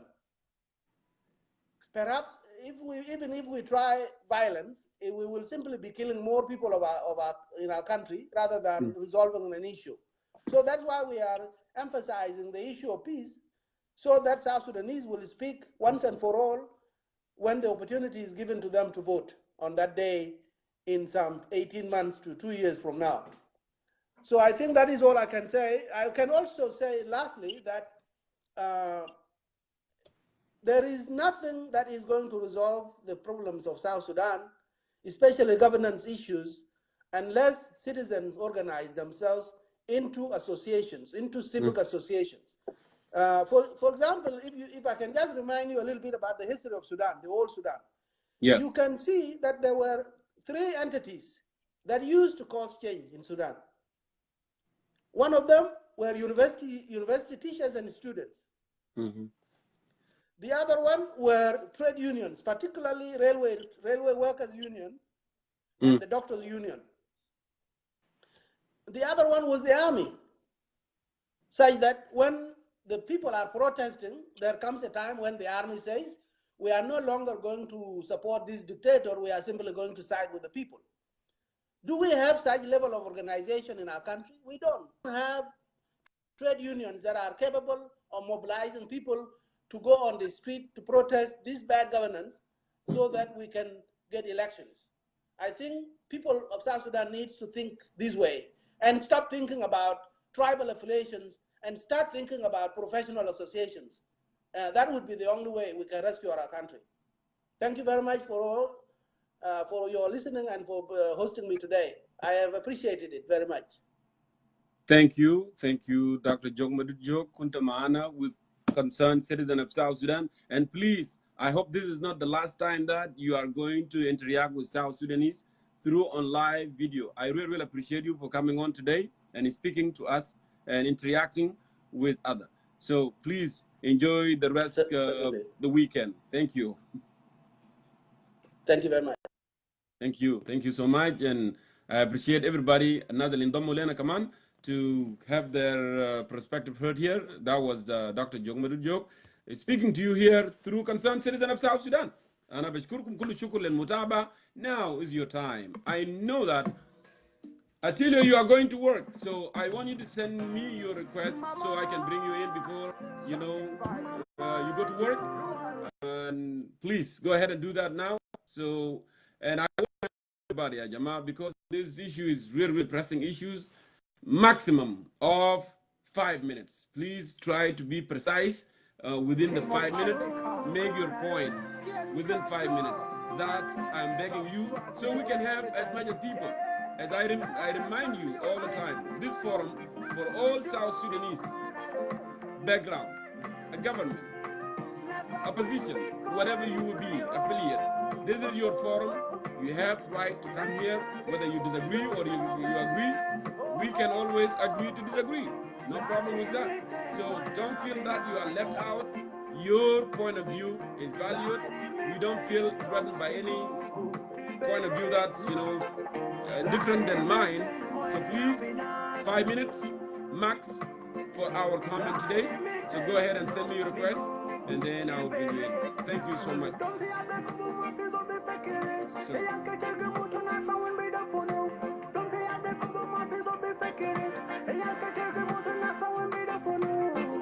Calling you Attilio.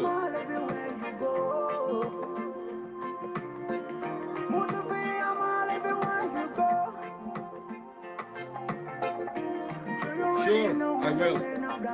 Just you send in your request, Jamal. I don't want to go and look around. Just send me your request. I'll bring you in. Attilio, I'm calling you. I don't know what happened. It's just still adding up. It might be the network issues there right there.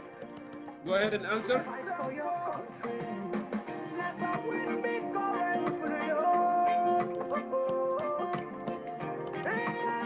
Sure, I will.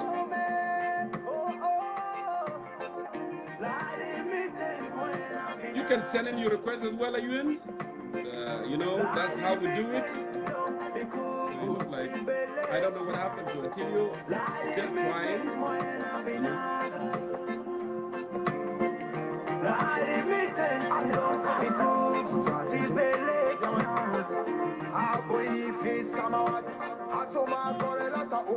So, Attilio, it looked like something wrong. I'm calling you. Maybe you are not answering. I don't know.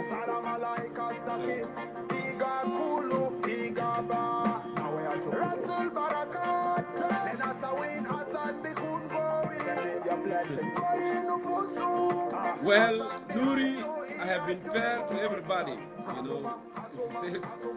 No discrimination in our forum. You are aware of that. Everyone is welcome, always. So it seems like Attilio is not responding. So let me go ahead and I get him later.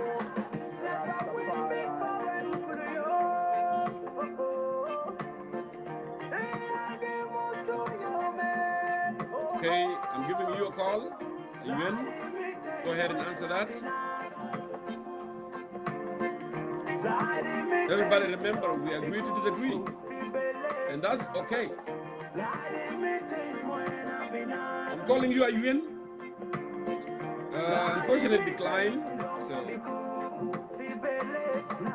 Freedom is a given right. Every night women cry, bury their children until when and why do they got to die? Shots and fight, got to live life with lots of strides. Just as wide, without thinking wide. Mine is still the thing of class regions tribe. Power, money, goats, herds, and cows. But that block a block with the baba baba block. What's going on? All right. So I tried to call Attilio, and Attilio was not responding. I called a UN, and the UN declined. But it showed here, he said that he wanted me to call, but I don't know why he declined. Maybe camera issues, but I will try him again. So Charles, Dr. Jongkor Yes. has spoken. You are aware of our title. What is your insight, Charles Deng? 5 minutes, you know, right? Go ahead. Hey man, I'm still driving, man. You know, it's almost weekend. We try to go somewhere else, another city. You know. So you're still driving? Yeah. So you How are want you? me to wait? You want me to wait? I can wait. No, I'm good. No, I'm good right now. Okay, go you ahead. know what? I'm very impressed. Are you hearing me? Let me know if you're hearing me. Yes. Okay, that's great.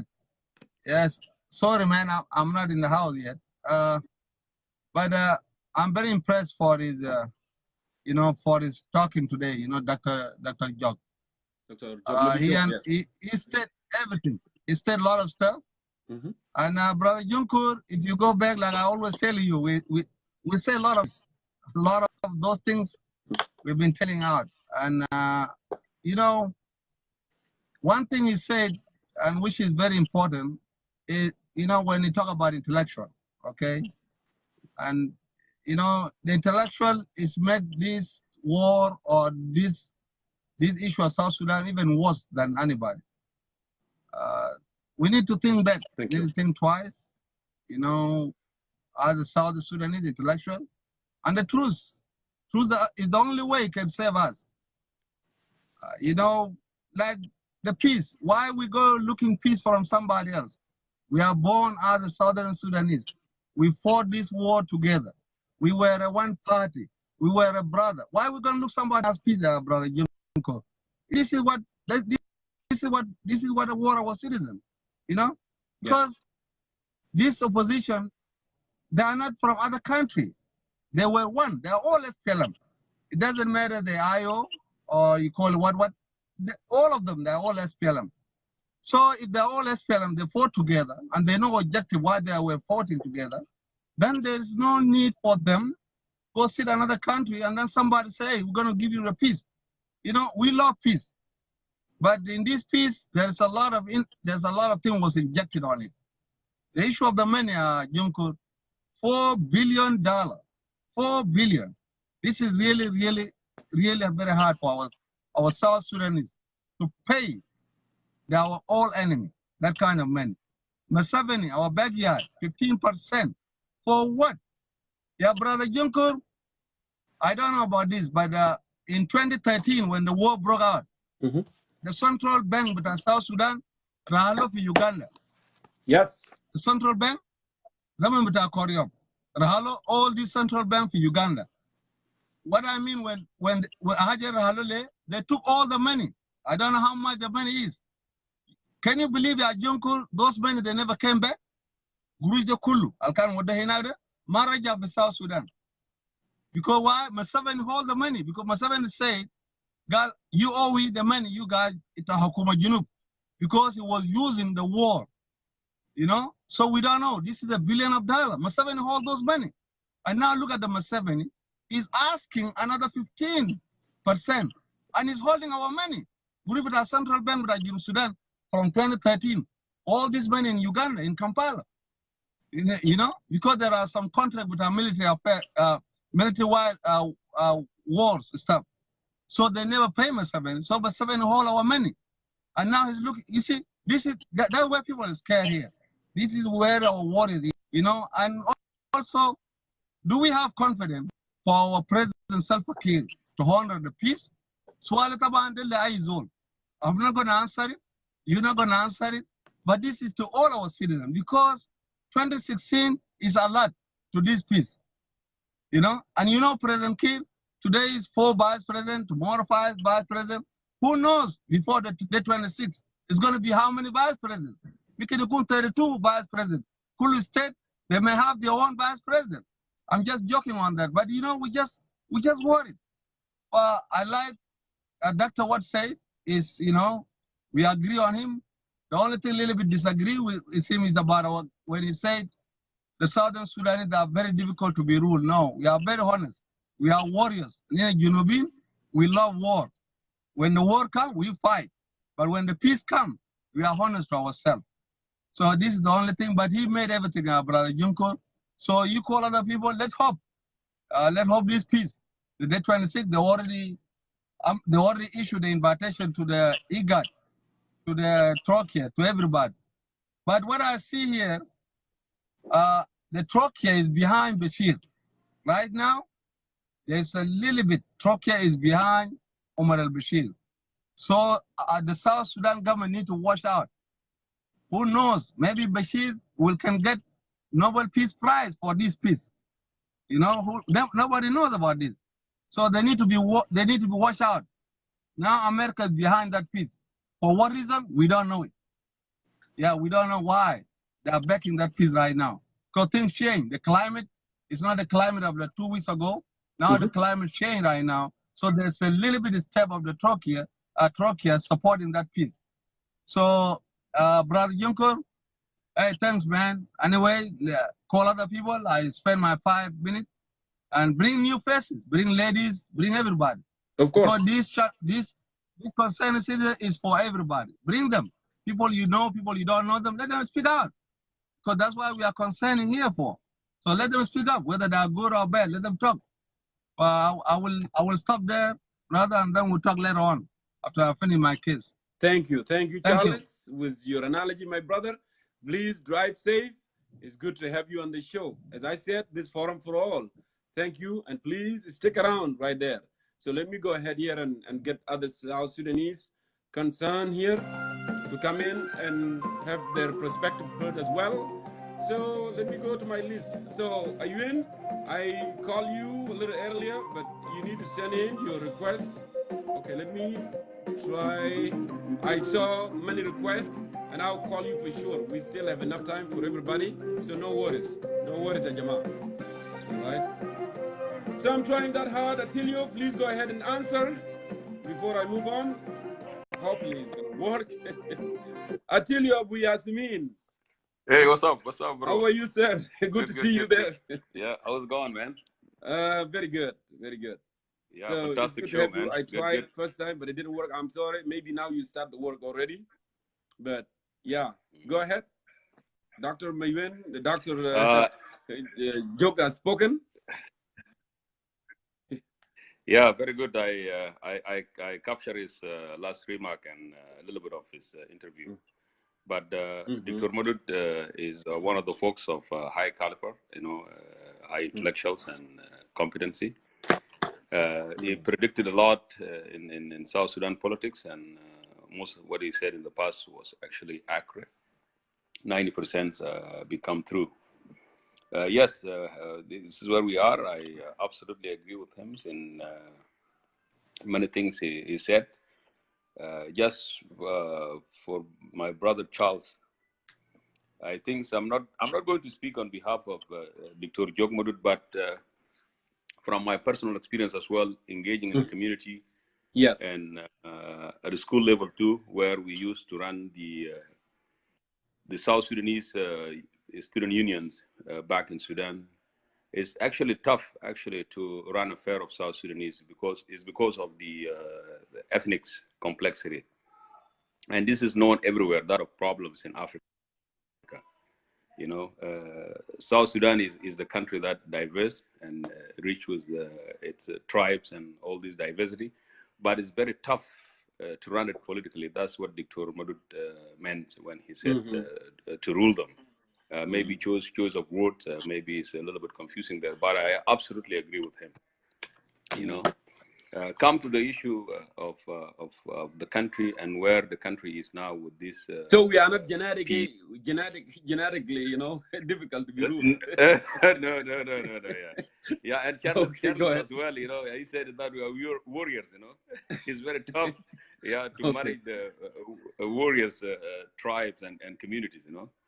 Okay. But all in all, South Sudanese are brave, are very kind people. في العربي معروف إنه السودانيين يعني بيتميزوا بالكرم، يعني شايف كيف الكرم دي بتواجد في الجنوب وفي الشمال برضه، يعني شايف كيف.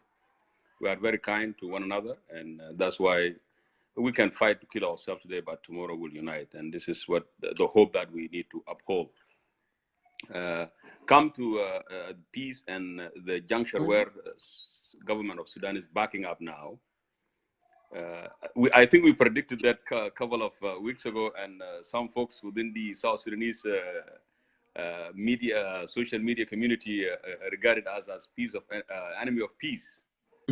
but there is no enemy of peace. We are all South Sudanese, but we are looking forward for genuine peace, lasting peace, that will bring an end to this suffering of our people. You know, people of South Sudan been through a prolonged civil war since 40s and 50s and 80s and 70s, and now, you know, it's quite some time.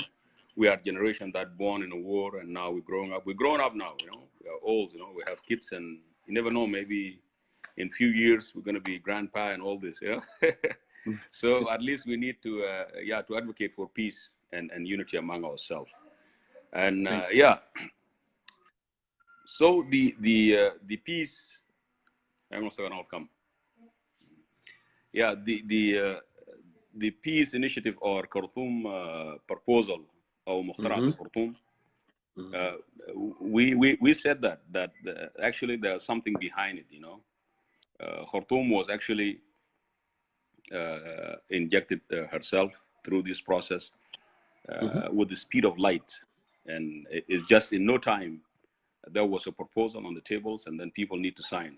But I personally, I was expecting that the opposition and the governments will be encountering with a different proposal, so they will come to strike deal. But what was unfortunate, and we witnessed that there was hostile setting in Khartoum where people were actually threatened to sign the proposal, you know, and now the government of South Sudan is echoing that, you know.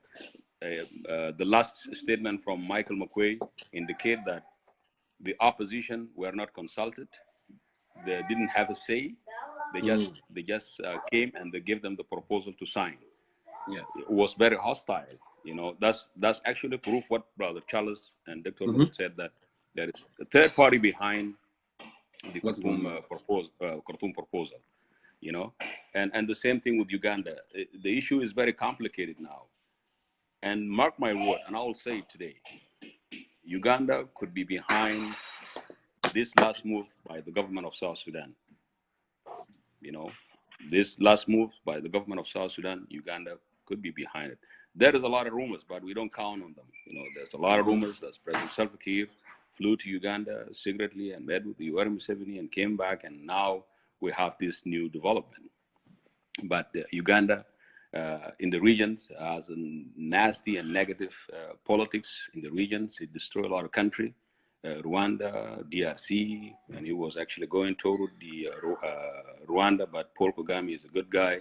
He put the interest of his people ahead. This is now where we are as people of South Sudan, you know. But we don't know where we're going to go from here, you know.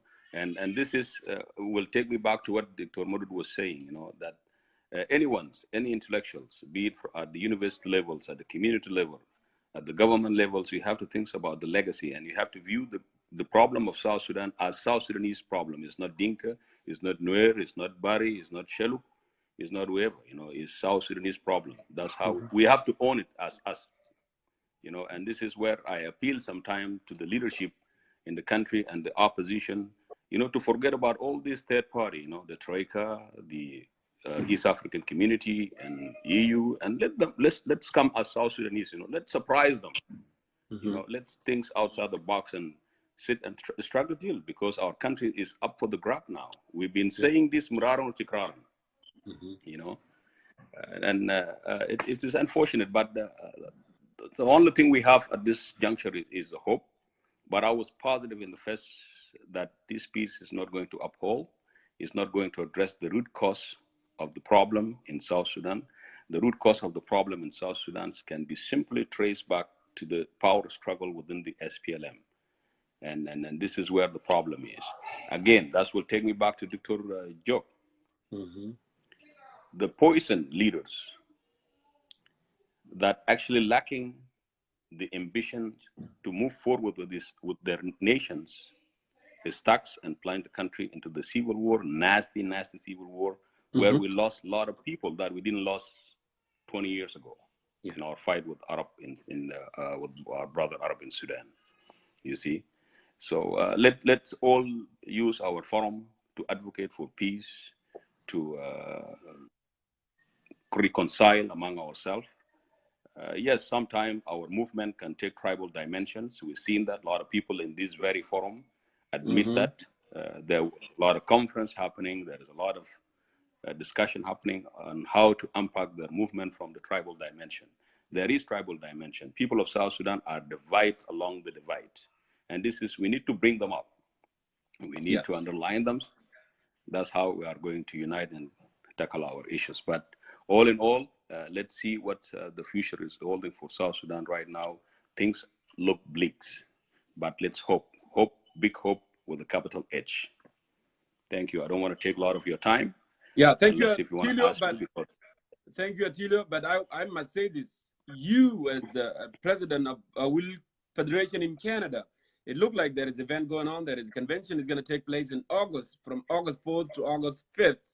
And actually, I'm one of the people that I'm ready because I have seen a lot of unity that happening, you know, under your leadership in Canada. I have a group of people here. We are 5, myself, Batiankir, Majog, and you know, Maywir. I think we're gonna drive. It's not that long here. It's 2 hours to go to Canada, you know, across the border. So can you tell those who are here in US too, who wanted to go, you know, to know a little bit about a Will Convention, as you have this opportunity here, you know, then to go ahead. I know. Well, great, and I appreciate that. I appreciate that actually bringing it up and giving me the opportunity to shed some light on the conventions. Yes. Federation of Awil Communities in Canada is having its annual conventions in the city of Calgary. That's Western Canada. Is actually a beautiful part of Canada. You know, it's an opportunity for those who are going to come to explore Canada. I'm one of the folks that believe in unity. I always said unity of the people as a goal, because once you unite people, everything is reachable, everything is accountable. You know. You can do anything. You can build a school in no time when people unite. Yes. See, now South Sudan is not running smoothly because people are not united. That's why. That's why unity is very crucial part of any movement you want to do. So our conventions is on August 4th and 5th in the city of Calgary. All Will communities and are invited to come and witness. There is nothing secret. It's just unity and how to work together as community in diaspora to help our people back home. You know, and I look forward to see you, brother. Yeah, of course. I can't wait. I'll be there, you know, with the folks in Canada. Thank you. Sorry, I got yeah. So I look forward to see you guys, you and Tiangs and all the folks from United States. I've been in United States a couple of times. Actually, I used to be a truck driver. You know, I drove across the United States, and I've been visiting the state a lot, community events and all this. Now this is your terms guy to come and visit us as well. Of course, yeah. Thank you, thank you, Attilio. Yeah, I'm looking forward. Thank you, brother. No problem. Thanks. All right, let me go ahead here and see who else requested. Yeah, Jama Zemana good Jama Haja Dele Junubin Kullu. Some people, they think, you know, we are not favoring anyone. So send in your request. I didn't see your request here. Nuri, Ayuen, and others. Others all guys. Ismu Boomer Road Border. He was accusing that we are not favoring anyone. Just send in your request as well, and I'll call you brother. You know, this forum is for all of you. You know, send in your request. You are more than welcome. Lily Lawrence, I didn't see your request as well. So, yeah, please send in your requests. And please send requests, Okay, I saw that. Oh, this is...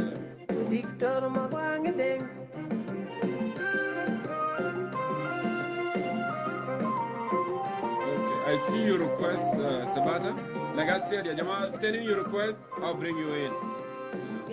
Now I have a couple of requests here. I have Sabata and I have others. If you are driving, Sabata is not a problem. Maybe you request Gibeil Bedri. And if now you're driving, it's okay. We can still bring you later. Okay? 1 hour remaining. Okay. It looks like it's not responding there. Let me go ahead for the next person here. Edward, I checked. I don't know what happened. You are out. Just send me a request, Edward. Send me a request. Send me a request, please, Edward.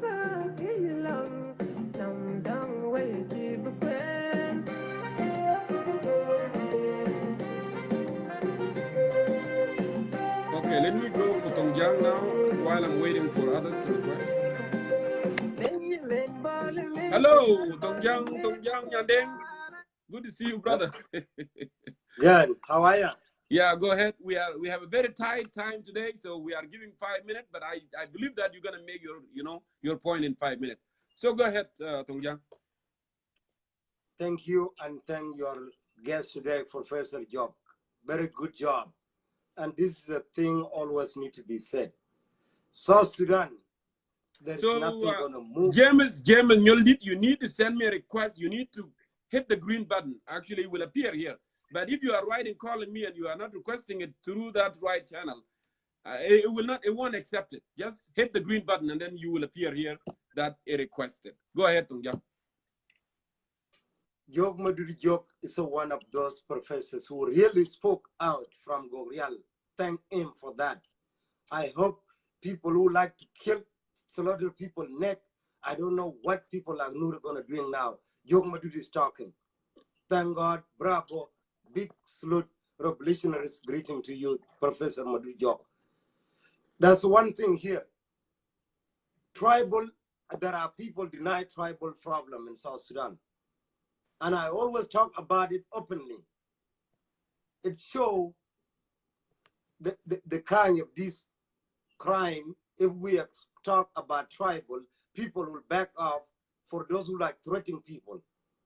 What's so sad in here, not all of us are problem to rule, but the so-called Young Council of Elders, their cousin, like so proclaimed called professors here, and those they now are shipping their word, borrow meaning from their uncle to say second largest ethnicity, nationalities. You see, this kind of language is dangerous. And those people, they need to be isolated. Even you for obligation, people divide people and they come here. You can be support of government, but you cannot be 1,000,000% not say government has failed this. Yaki, your previous uncle divide policy of 1972, do not repeat it here. And people like Tongjang are here. If that's what we don't need no peace, we need to set Southern Sudan community to community to fight until the peace. You cannot go and provoke people and drag region. And there are some Dinkas now, I'm going to accuse them without mentioning their name. They're going to use putting Kir and using Dinka Council of Elders and using population of us in Barakazal. That's what I realize now. By some Dinkas, they cannot even fight to their own protection. And that I'm gonna go for district, region. I'm not gonna go for region. Every district market to say their own. If you dominate army, when you attack, you fight your own war by yourself. And this is what their so-called young professors who are enjoying freedom in the Western world, and now they're supporting a dictator in the country. Jong Maduri Jog now, I greeting him, is my former citizen, when we were not thrown out in Gogrial, spoke critically and very clear what need to be doing here. Since in the beginning, so-called Khartoum peace agreement, I was one of those people. I've been called here, I still have hangover hatred of Khartoum, that I was still in mentality of SPL in the bush. And this was removed to Khartoum by 3 people. I will continue saying the name. By Alier, Bonamalwal, Ajodeng. There are people who connect Khartoum. Khartoum, by the way, have no control to dictate Kir. No. Kir got oil. Kir got China. Kir got Russia to protect him. Because those people buy Kir oil. Kir, Bashir cannot dictate Kir. But those friends of Kir told Kir that we used to work with the Trabi. We are people like Salal Ghost in the military intelligence. That's why they were put back in government of Bashir. And people were threatened by gunpoint. And also when people don't think people were dictated in Khartoum and to be moved to Nairobi, there are people who give warning that this peace will be hijacking in Nairobi. Those cousins of earlier, they were saying this, I think in your show and other people's show, there is what happened here, America now a threat people, a threat kill. That's why you see Makwelwe talk. Makwelwe now, he come to Juba with Museveni to try to create something called a serious reservation. So what they think they want, they will implement it. And what they think will give opposition credit, they will refuse it. And now that's why United States now threatening them. And now what they done, Young Council of Elders, they say, let we reverse it to say Khartoum as treat Southern Sudan like a bully. Because this peace is not going to go nowhere. Interesting. It's not going nowhere. Mm-hmm. Turn pull out in the peace. Mama Rebecca tried to be bribed by president. He rejected from minute that they were for force. This is not work. And that's why I call it. And every time people talk about Khartoum peace agreement, I do something called peace and expose evil in a detailed point by point analysis.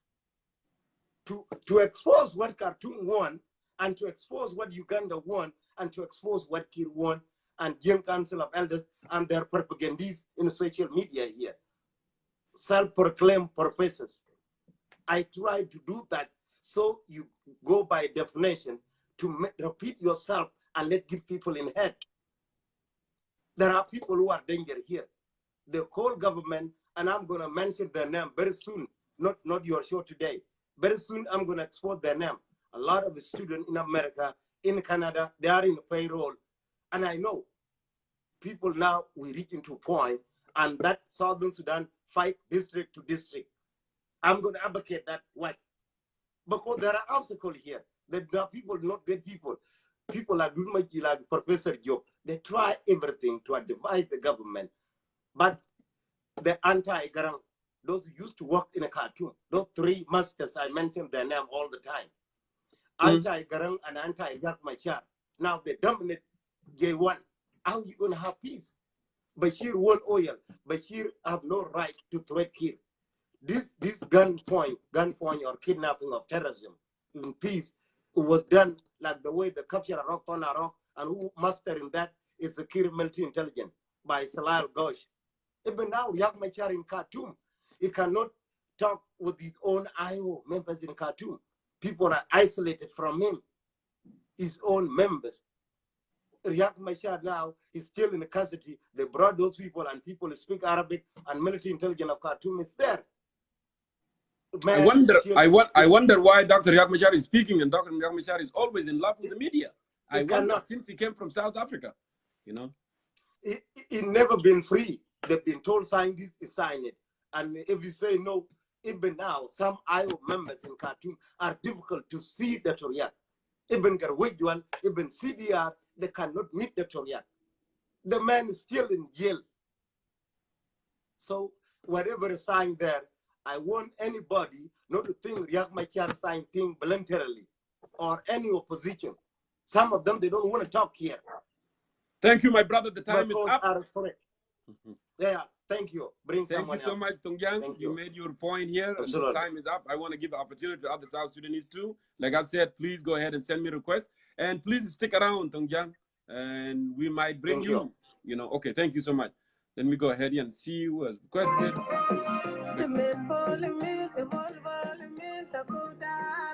All right, please send me your request and I'll bring you in.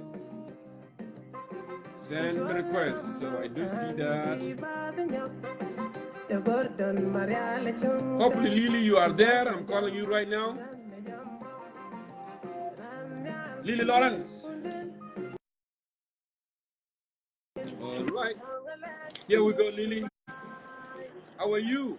So we are against the time. So I'm giving 5 minutes maximum.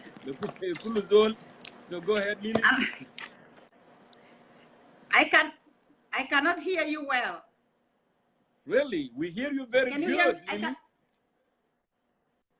Can you hear me? Yes. Yes, I hear you. Okay.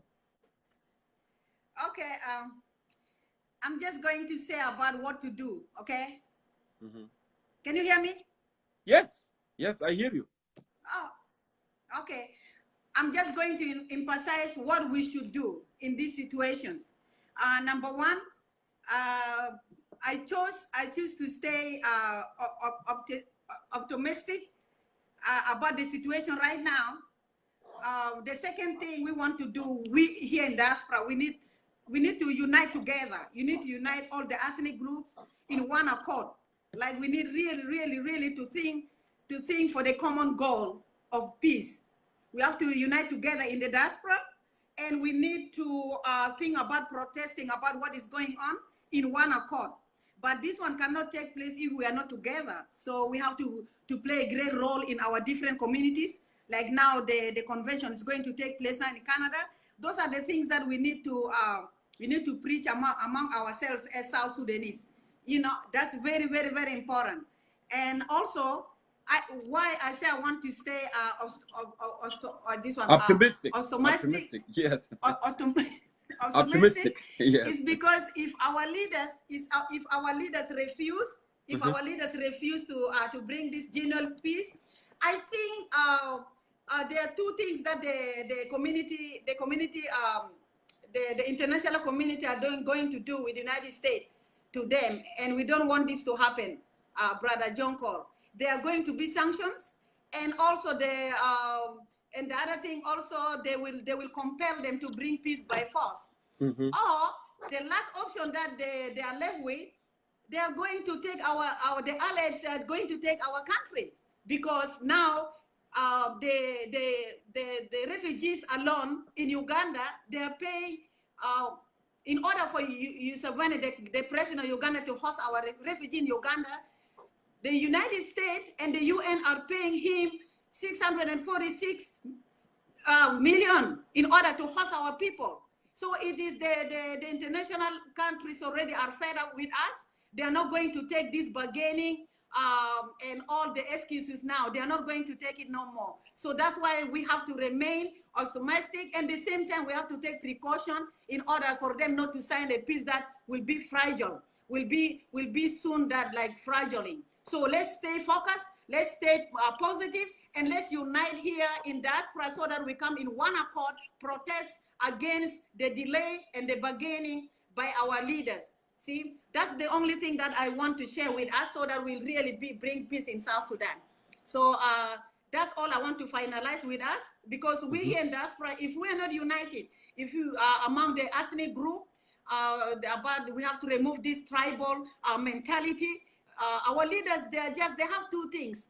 They are very egocentric they are just hungry for their positions. And second, we call them a tribal leaders. They are tribal leaders. So we don't call them really leaders. And the second thing, they are positional leaders. They are not influential leaders. Influential leaders are the leader that think and put the nation above their egocentric. Those are called influential leaders, including yourself. See, and the leaders not only for their position, those are the leaders that they don't care about the civilians, they care about their positions, they care about their families, they care about their tribes. And they are trying to manipulate the tribes in order to support them to satisfy their tribal egos in them. So this is how I view our leaders. See, now, in order for us to stop them, we have to unite together and protest them peacefully, non-violent protest, to tell them that enough is enough. You guys are not doing the right thing. Now we want you to come down and encourage these young people to get engaged in a decision making in future during this period of transition. Thank you. Thank you, Lily. Very powerful and thoughtful there. You are right there on time. Thank you so much for respecting the time and giving us your insight. I'm going to go ahead and move ahead with other South Sudanese. We have a concern as well. So please stay blessed there, my sister. Okay, thank you. Thank you. Okay, let me go ahead and see who else next year on the list. It's longer. Got Lily. So I saw again your request as well. Yes, I can bring you in. Why not? And others who did not request, please, you need to send in your request, because it would not be okay. I cannot get you in actually if you don't send a request. So again, you decline, but you send a request. So I don't know why you did in first place. So let me go ahead here and see Abdullah. I saw your request also, Abdullah Garang. If you are not working, you'll be able, to make your comment as well. So I'm calling you right now. And please, again, send in your request, please. Hello, Abdullah Garang. Hey, Brother Jongkor. I'm doing good. How are you? Good to see you. Good, good. I just arrived to parking lot to the work. I know. Yeah. Well, oh, are you down underground? It looked like you are underground. No, I'm in my car in parking lot on 7th floor. Yeah, that's why I'm saying that you are under. That's why it's darker. Anyway, no problem. Yeah, it's dark. You hear Dr. Madud spoken? So أنا بس على وجهنا كده أنا بقول يعني مبروك. أنا سمعت يعني الكثير من كلمات بتاع البروفيسور جوك. يعني حقيقة يعني بدي خوب وبدي يعني أمل ومسار للشباب. نعم. الآن إنهم يتخذوا هذا المسار يعني. يعني the guy he very thoughtful. I like that. فزي ما هو قال مشكلة بتاعت جنوب السودان دخلت فيه أطماع خارجية. نعم. يوغندا داير حقه وخرطوم برضو أي زول يعني بقى مشكلة. سو نحن كجنوبيين لازم يعني نفكر لوطننا نحن. What we have to do. We will not going to do what Uganda want in South Sudan. So أنا بقول لكل الشباب الناس المشاهدين يعني لازم نحن نفكر في السلام ده لأنه is very very tricky. الآن ما في أمل للسلام لأنه الحاجة الظاهر يعني أي إنسان الدول الآن المفاوضة هي داير المصالح بتاعته. وزي ما هو قال المانع شنو؟ نحن في جنوب السودان our leaders سلفا كير ميادي to call رياض مشاهد direct أن ويتفاوضوا بدون وسطاء وبدون سماسرة. لأنه السماسرة دي لسه هم جايين بالأجندة حقهم. قبل أنا سمعت شانكواس بقول إنه يا أخي يوغندا داير 15% of our oil. For what? We're gonna give it to you. I know. There's no any reason for Uganda to take 15% of our oil. So let us hope to peace to come to South Sudan. And the Magal Lili, we have to enjoy ourselves. We as new generation, let us come together. عشان نحن نقدر نساعد our leaders in back home. لأنه الناس there is a lost vision. They lack vision and they lost vision at the same time. So we have to help them.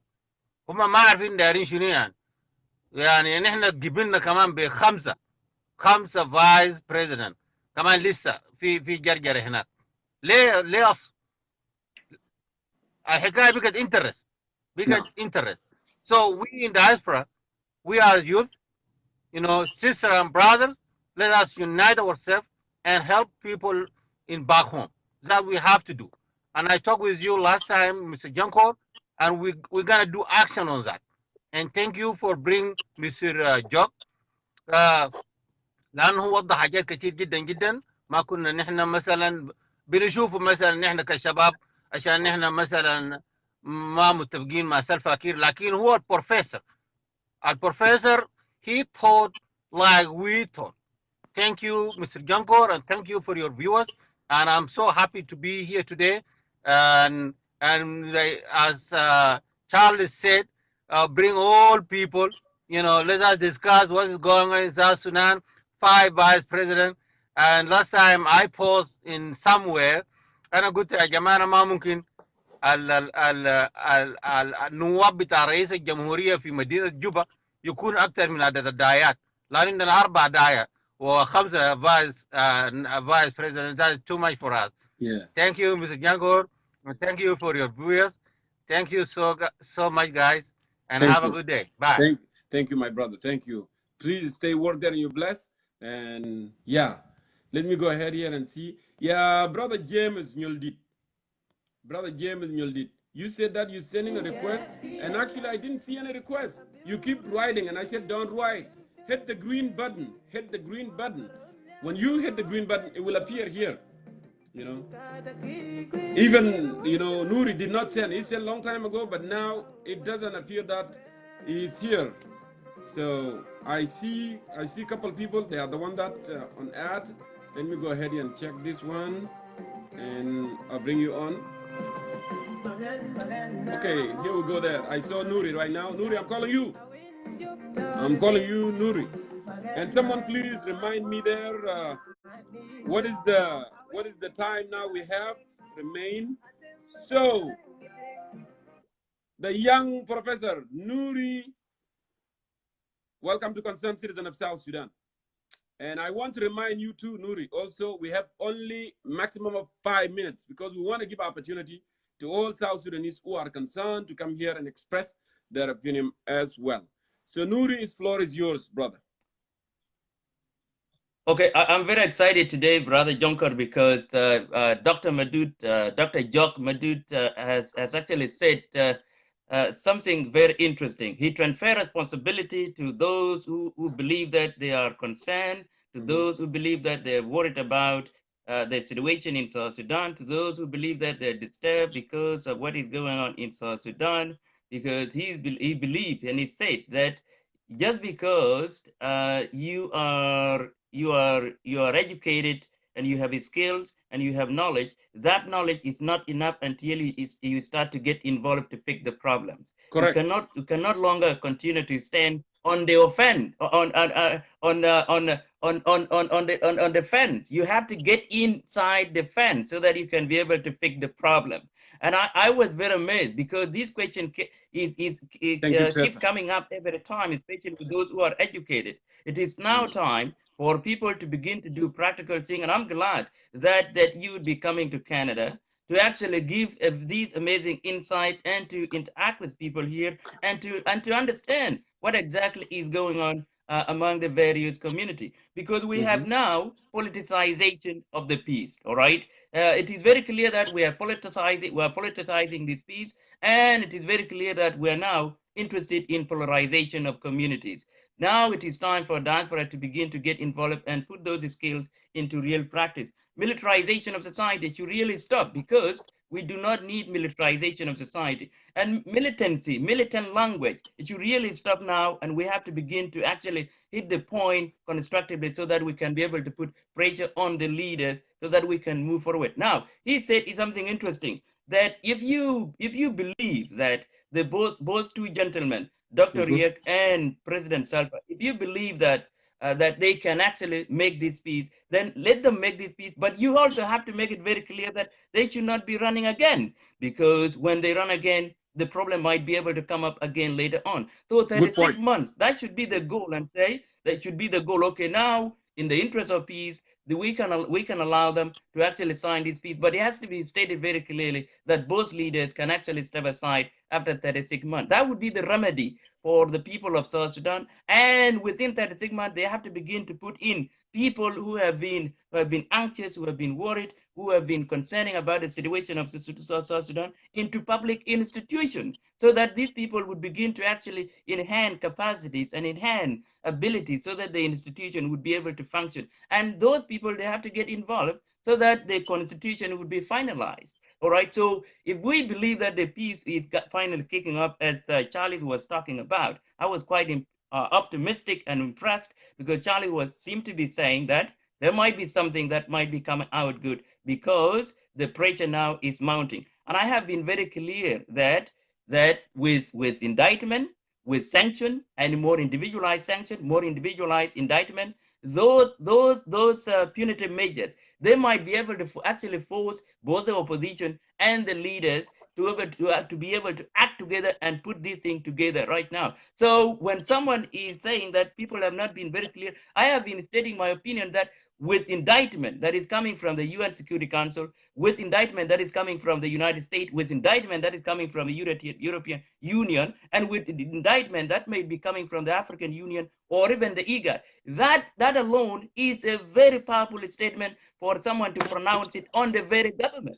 So I have been very clear. So now we do not need to lose hope by saying we have come to the end of the road, therefore we can encourage the policy of regionalization. Policy of regionalization, if it is done without proper thought, without proper care, can actually destroy the very society and can break up society. People have to be optimistic. Whoever has been a child soldier in the past, those people in diaspora, they have to put their experience into books. Just as Dr. Madud has written a book about race, religion, and violence. And he said it very clearly that maybe we have right now a culture of violence, and that culture of violence needs to be stopped. So if we have gone through a terrible moment because of war experience, it is time for us to begin to put those experience into practice, into writing, so that people would be able to read them. The SAT Institute has been writing amazing documents that are about policy, that are about think tank. But so far, Brother Jongkor, we may have gone to school, but we are very lazy people to read. We are amazingly lazy. All right. Actually, you are reminding me. You are reminding me a guy, which is a white dude in 1800, who said, if you want to hide anything from the nigger, put it in a writing. So we should encourage your young generation to read, to know the information. So go ahead. I'm sorry. Exactly. Exactly. This is why now we have to go and read these books, because Dr. Madud has written this book in 2007. He wrote this race, religion, and violence. So now when we want to answer the question of violence, why violence is continuing, we have to go back and read his book. And he wrote so many books, all right? So now with people who are excited to give people nicknames, we should not focus on that, but we should focus on real stuff now by organizing ourselves as civil society in diaspora.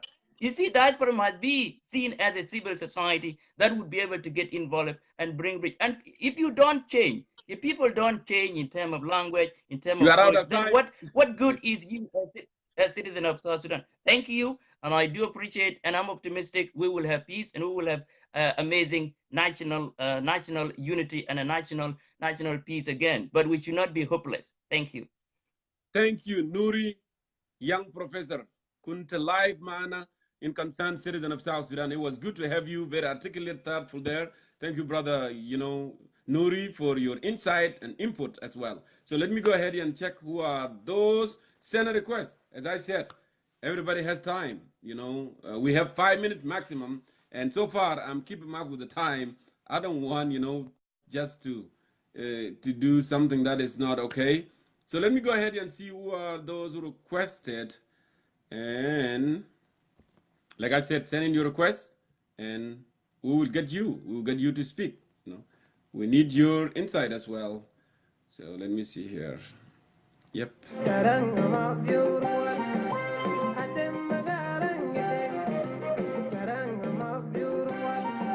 Okay. Actually, there's a guy with the name Riak Machar. So let me go ahead and give you a call because you have requested. You declined. The guy with the name Riak Machar declined for some reason. So let me go ahead and get other one. That's really interesting. Sometimes someone will request, and then all of a sudden when you call them, and then they just decline.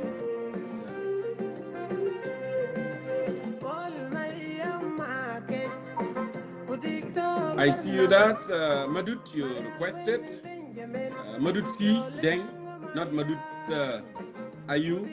So go ahead and go ahead and answer that call as well. So it's your time. So we can move on and bring other people.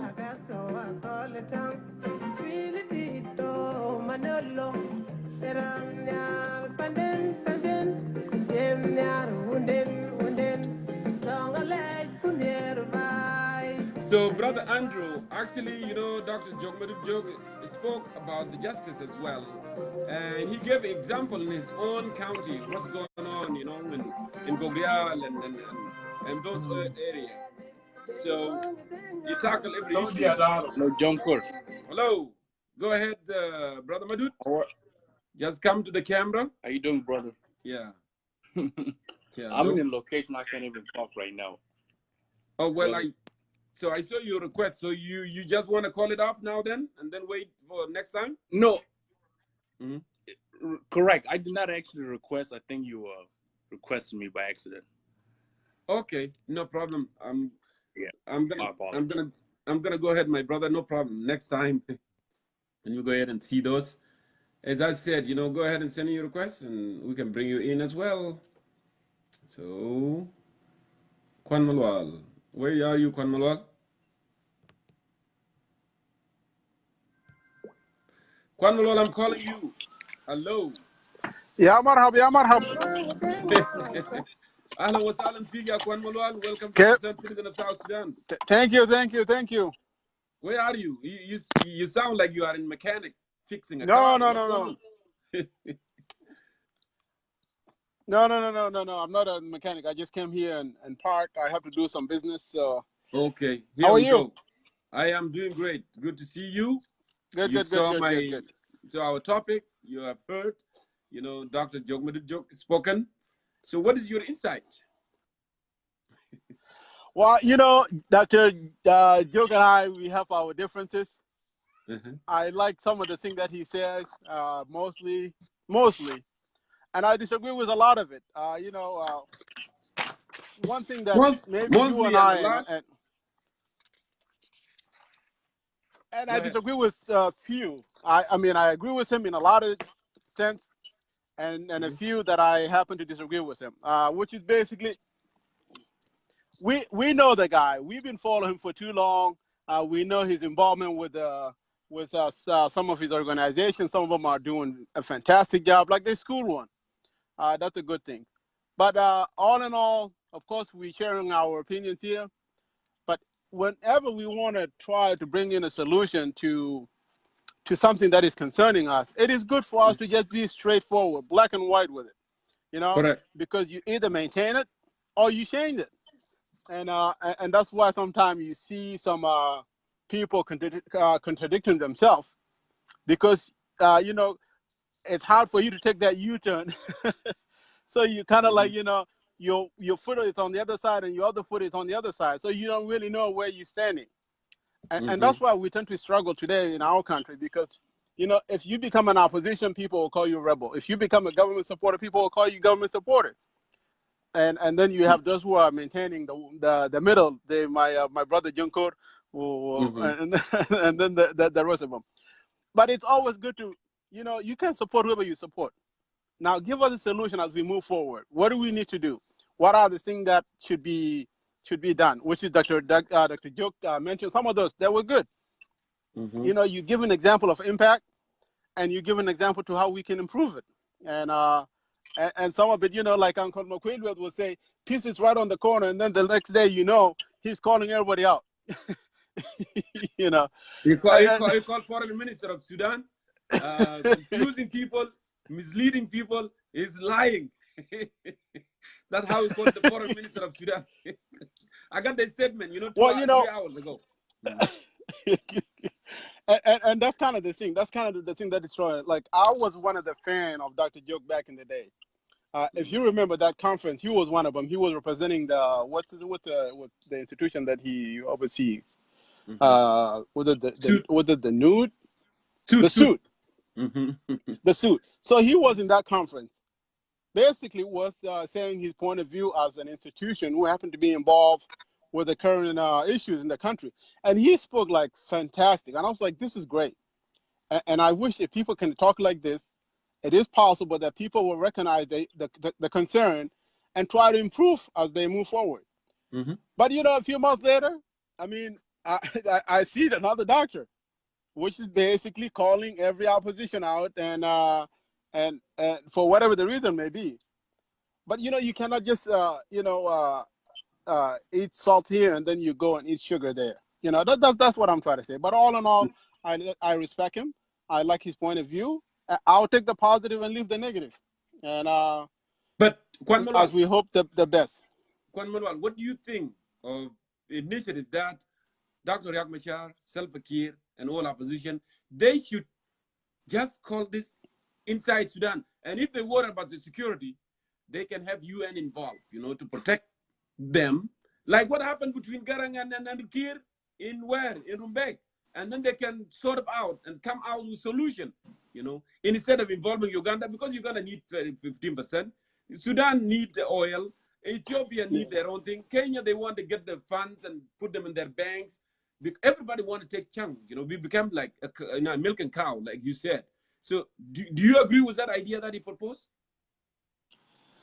Well, we the way we are, we happen to be like it's like a flight that want to land, but it's been denied by all the airport to land down. Whenever you go to the next airport, they'll tell you, no, we don't recognize you. If you do any further move, we will shoot you down. That's the kind of reality that our country is facing, And it gets to the point that, okay, if these people are looking for the well-being of the nation, or are they looking for their interests, the well-being of the nation will be there forever. Forever. You, I, everybody else, we're going to die, and the well-being of that nation would always be there. Yes. These two guys, probably they're going to be there for the next 30, 20 years. Let just me give them a good health, 40 years. They will be there. So why you want to destroy the entire nation, knowing that you may be around for 40, 50 years? Or you've been in the office for 10, 15 years. So they have to think of our well-being as a nation, not theirs. Because the irony of I don't want this guy, or this guy doesn't want me, is good for the ego, but it is not good for the country. Yes. And I think that's what people need to differentiate. Those guys, I mean, you and I, we know this, and everybody who's watching, there will be nobody would do anything for you without gain. I told people that if a white person come to you and say, hey, can I help you? Put in your mind, he's not going to help you for nothing. There's always something there. So if you're a smart person, the first thing you ask him is, why you want to help me, right? Because you feel like you can do it yourself. So you have to ask yourself, why they're helping me out? And if you find out why they're helping you out, then you may accept it. But if you don't know why they're helping you out, don't accept it. And I hope this guy would understand it, because everybody's looking for their own gain, whether Uganda, Khartoum, like you said, it's a personal gain. Khartoum, we all know, is more of economic reasoning. The Uganda is more of a wealth, because every penny that leaves from Juba, it just go directly to your Museveni account. It doesn't go to even to the average Uganda person. Yes. The Kenyan are benefiting in economic, where banking. If you can have like banking, if you can have like 100 people of IO living in a hotel, that's a good gain there. But Bashir want to rescue his pound, because Bashir is going to sink like us, even though they're not a stabilized country, or infrastructure was good, but economically they're worse than South Sudan, and that's why they try to get in there and get their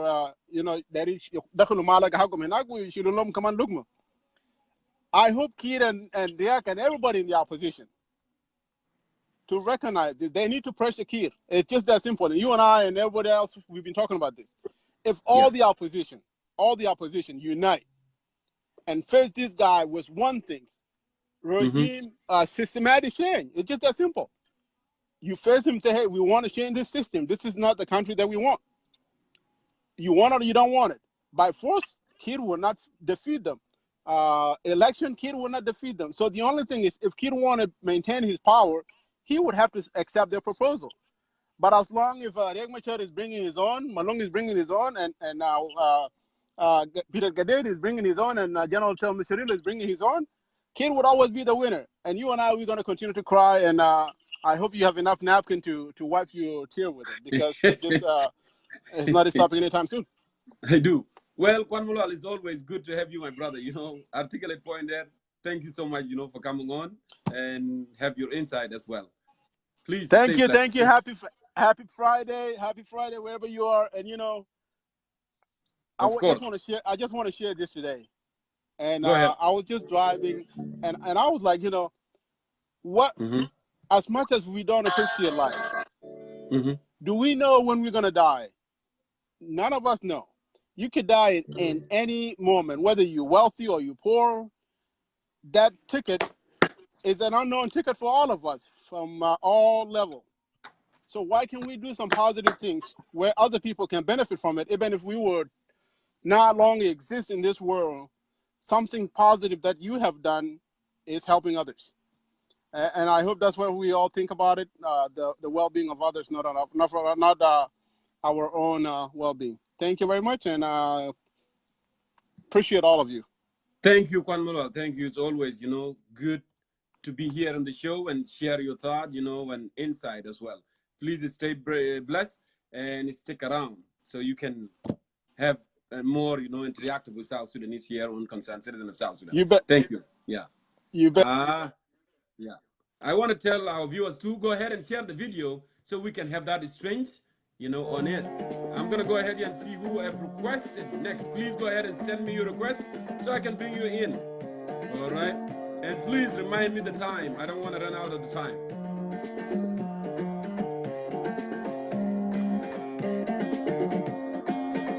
All right, here we go.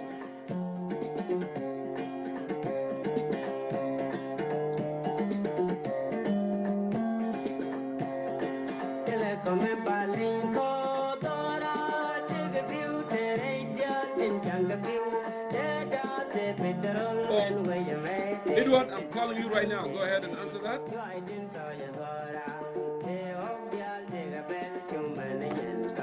Edward, I checked the client. For some reason, maybe he started the work. I know. Might be the issue right there. Yep, it looked like you started the work, Edward.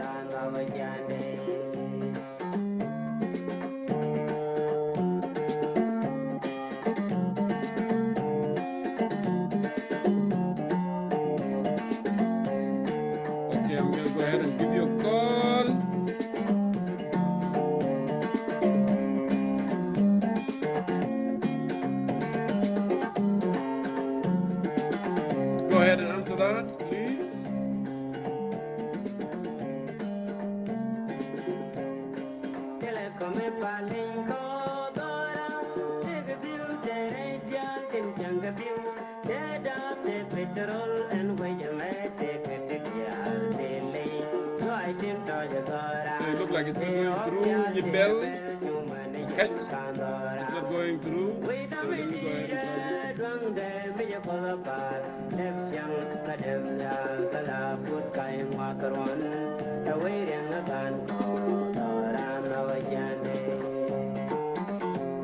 I don't want to run out of time. Are you ready, Teresa? I'm going to call you. If you are doing something, I can wait a little bit. But I went ahead and, send you a call.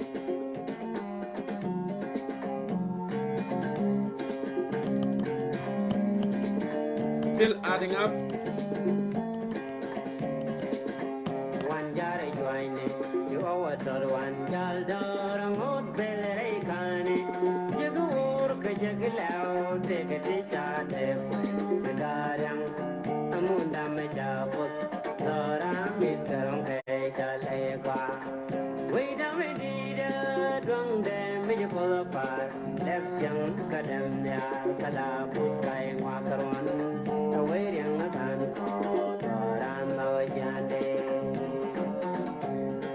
Teresa, can you go ahead and send me? Okay, it's right there. Let me go ahead and try this one more time.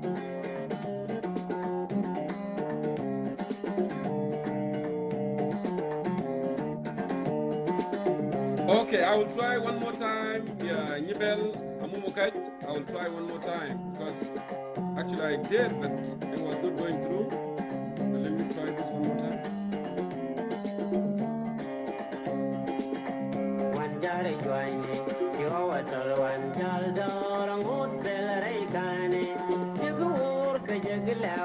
I'm calling you again, Mayol. Okay. All right. Here we have you. How are you doing, brother? I know it's night there in Australia, but thank you for good morning, Jongkor. This is Mayol. It is already morning here. This morning, Saturday. I know it's early morning. Okay. Welcome to Concerned Citizen of South Sudan. First time ever to have you with us. Thank you. Thank you. I already am one of the audience of Concerned Citizens of South Sudan. ever since you started your show. And actually, most of the time I hear, and sometimes most of the time, sometimes just at work.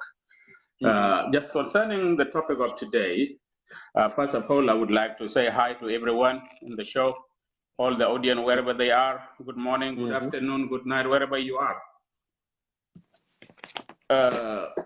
Go ahead. Our problem, just as you said it, because actually 5 minutes is enough time for us to comment and to put our input as we can do.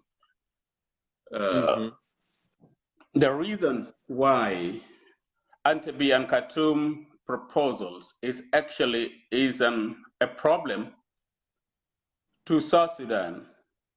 One thing, there will never be peace in South Sudan as long Yori Museveni and Omar Bashir, they are in power, because they are actually competing powers in the regions for the resources in South Sudan. So even you can see whatever consultations happening in Juba, they are not actually consulting Salva Kiir. Salva Kiir also have to call Yori Museveni what is good for him and what is bad for him. Because Yori Museveni knows, as long if Salva Kiir is not in power in South Sudan one day, that means actually it is his end in Uganda.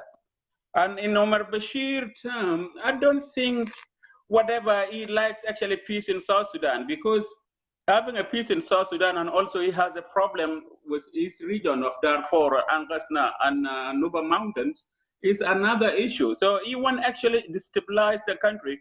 And Brother Jongkor, if you, at the end of the day, just send me your email, and I will actually send you some document, which I used to have them here, actually, but now I just finished the work.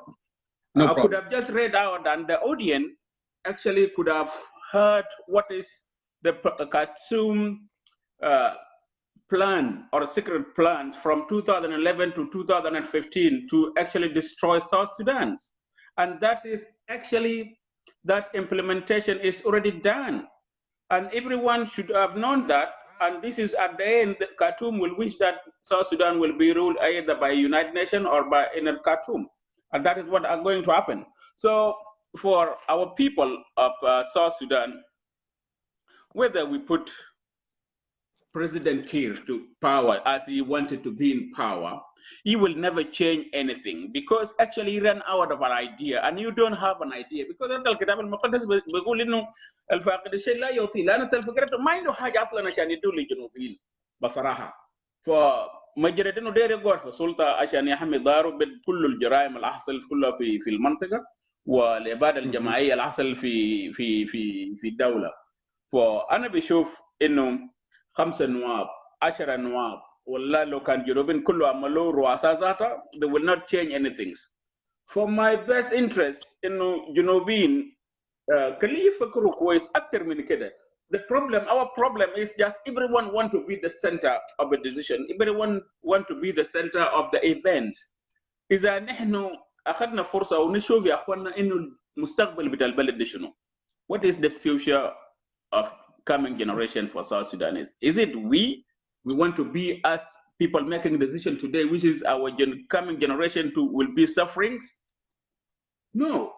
Why don't we think positively in other way? البلد ده مستقبله شنو? As someone put it before, just the audience before me, next 10, 20 years, most of us will not be there, but this country will still there. Our children will be there. Whatever decision we made today is affecting our future generations. So my concern is اصلا ما في سلام كلام ده كلام ساكت وكلام يعني السلام بدون شمولية انه يشمل الناس كله, just inclusive peace will never work. If those of Malonga one, whether they were fighting yesterday the rebel, but they now become against the government, they should be part of the peace, because we need peace. We need internal peace, the peace where all of us will be happy. Not peace, Michael McQuail, Nazilia, Bogolino, just because if they are not there, there will not be peace. No. Thank you. Thank you so much. And thank you for time. Yeah. Yeah. Thank you so much, Brother Amum, for being, on the top of this, thoughtful, articulate, Ukaman for respecting time. Yeah, you done there on time. So shukur, you know, it's early morning. Despite that, you still, you know, coming here and have your perspective heard as well. Thank you so much, and please stay blessed. Thank you. Bye. All right. My dear brother and sister, remind me about the time, because sometimes when you're doing live here, it doesn't show you actually, you know, because I would have remembered very well if we didn't have that distraction to call out and then come back and do other things. So Charles, just keep me updated right there. So let me go ahead and see who is next here.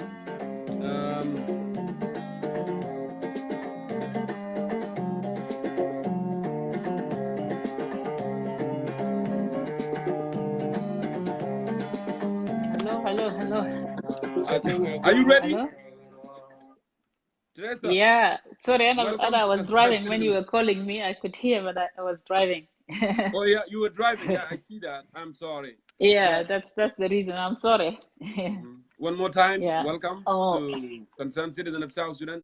As usual, you see the yes. topic, everybody is spoken. So the floor is yours. Yeah, you want to get the water, you want to turn on the light, that's fine. So Yeah, light and go water. ahead, Teresa. You know. Yeah. Yeah, first of all, let me Hold greet you and also greet all the viewers. And I want to thank Dr. Jok Madut Yeah. for his view. He actually has spoken well. I can only just add something into his Yes. view when he said that the South Sudanese people cannot be difficult to be governed. I want to prove him from the history that South Sudanese, they have governed themselves during the Joseph Lagu time, although that time is different from now, but people were governing themselves, despite there were also some other political parties in place. Yes. That's my input. How many minutes actually remain? I think it's more than that, my brother Charles. Yeah, It should be 1 hour, 1 hour something. Yeah, I 1 said 1 hour, hour 4 7 minutes. minutes or something like that. Yeah. I said, really? Yes. That's good though. Yes. So people can have more opportunity. Yes, true. So, but can you hear me? My Yeah, volume. I hear you very well. I hear you well. Yeah. So maybe I can add more volume. Yes. Of course. Yes. So, if we are coming to Sudan and Uganda, I would agree with Dr. Juk Madut for what he said. And we have to know that, and I mentioned this here, I think last week or week before, that so long Museveni is in Uganda and Bashir, the NCP, party in Khartoum, South Sudan will never have peace. And I will agree also with the last speaker when he was here. I don't know what his name, but he said the truth that Nibel, yes. Nibel Akwet, yes. Yeah, so I want to agree with him. This is true, actually, what he said about the Actually, that's Bashir. the brother of Pagana Mom. Pagana Mom, exactly, yeah, Nibel, yes. So I just want to say I agree with him, because if you remember, and I keep on repeating this thing, or these words of Nafi Ali Nafi, what he said, that the stability, if the stability of South Sudan is a threat to the national security of Sudan, how can a stability of a country can be a threat to the national security of another country? This is something so contradicting. So indeed, it's true that we as South Sudanese, we are the one actually started this issue, but now some other hands, they put themselves into this issue, like Sudan and Uganda. When we are coming to Uganda and Sudan, I don't think they both actually want to offer something to Sudan. It is more likely they are doing this for themselves. You can see even when they force the oppositions to sign, to force them and threaten them to sign the agreement, or the declaration, by the way, or they will be taken where? To Juba.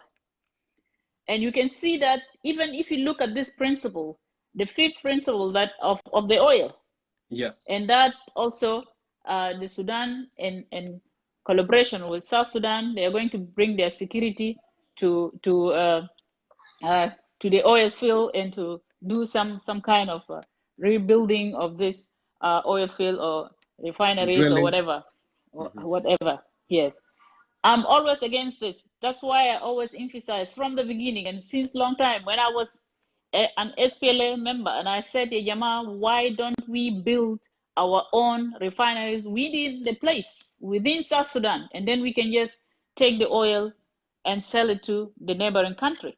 Because we can't always depend our economic on someone like Sudan, someone who's always having, like, you know, a woman, sometimes when they're having their days, they will always have kind of, you know, a mood swing, you know. This is exactly what Sudan is doing to us. We are not against Sudan as a people, but we're against Sudan as the government. This is what I want to say here. And if this proposal of 5 vice presidents, what kind of message that Museveni want to give it to us as a South Sudanese? You know, you want to say that, yeah, but yeah, here you're under my thumb. I can move you as I want. The same thing that the way he brought his soldiers or his forces to help in this war. And by the way, I saw one guy was writing here that we have to ask Museveni to pay for our orphanages and our widows of the war. And I agree on that, because their military actually came and fought alongside with the government forces to kill our people. That's why I was saying Uganda is part of the issue. You know, Uganda is part of the issue. That's the thing that I want to say. And the funny thing, the other thing is, Sudan now want to picture himself. Someone was exaggerating, was saying that maybe Sudan will get the Peace Nobel or whatever. That's a lie. But what actually Sudan is wanting, he want to gain, yes, the leadership in this region. It took Marfin. They reached now to the level, they are pushing our leaders to sign this agreement. They reached the level, even the Sahel Khadra, you guys know the Sahel Khadra. Yeah. It's being prepared now for this event. They want to force this agreement, this peace agreement, with all means.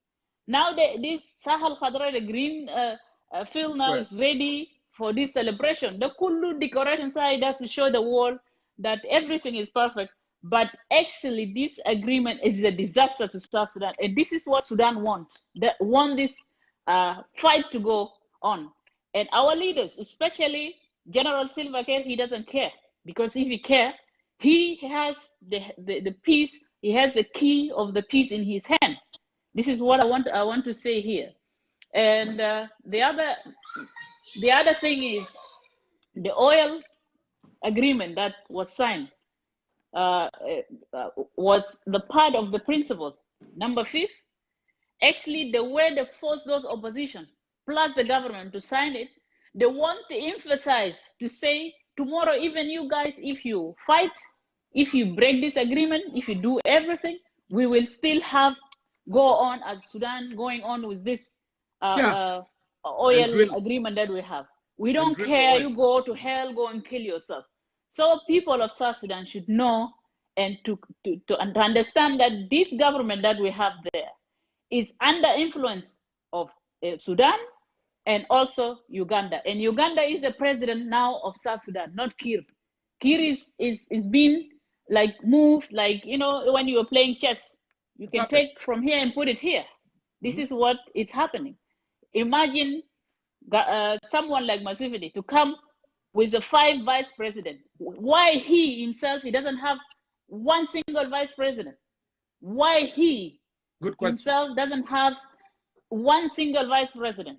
And he telling Kiir to have 5 vice presidents. This is something that we South Sudanese, we should think about it.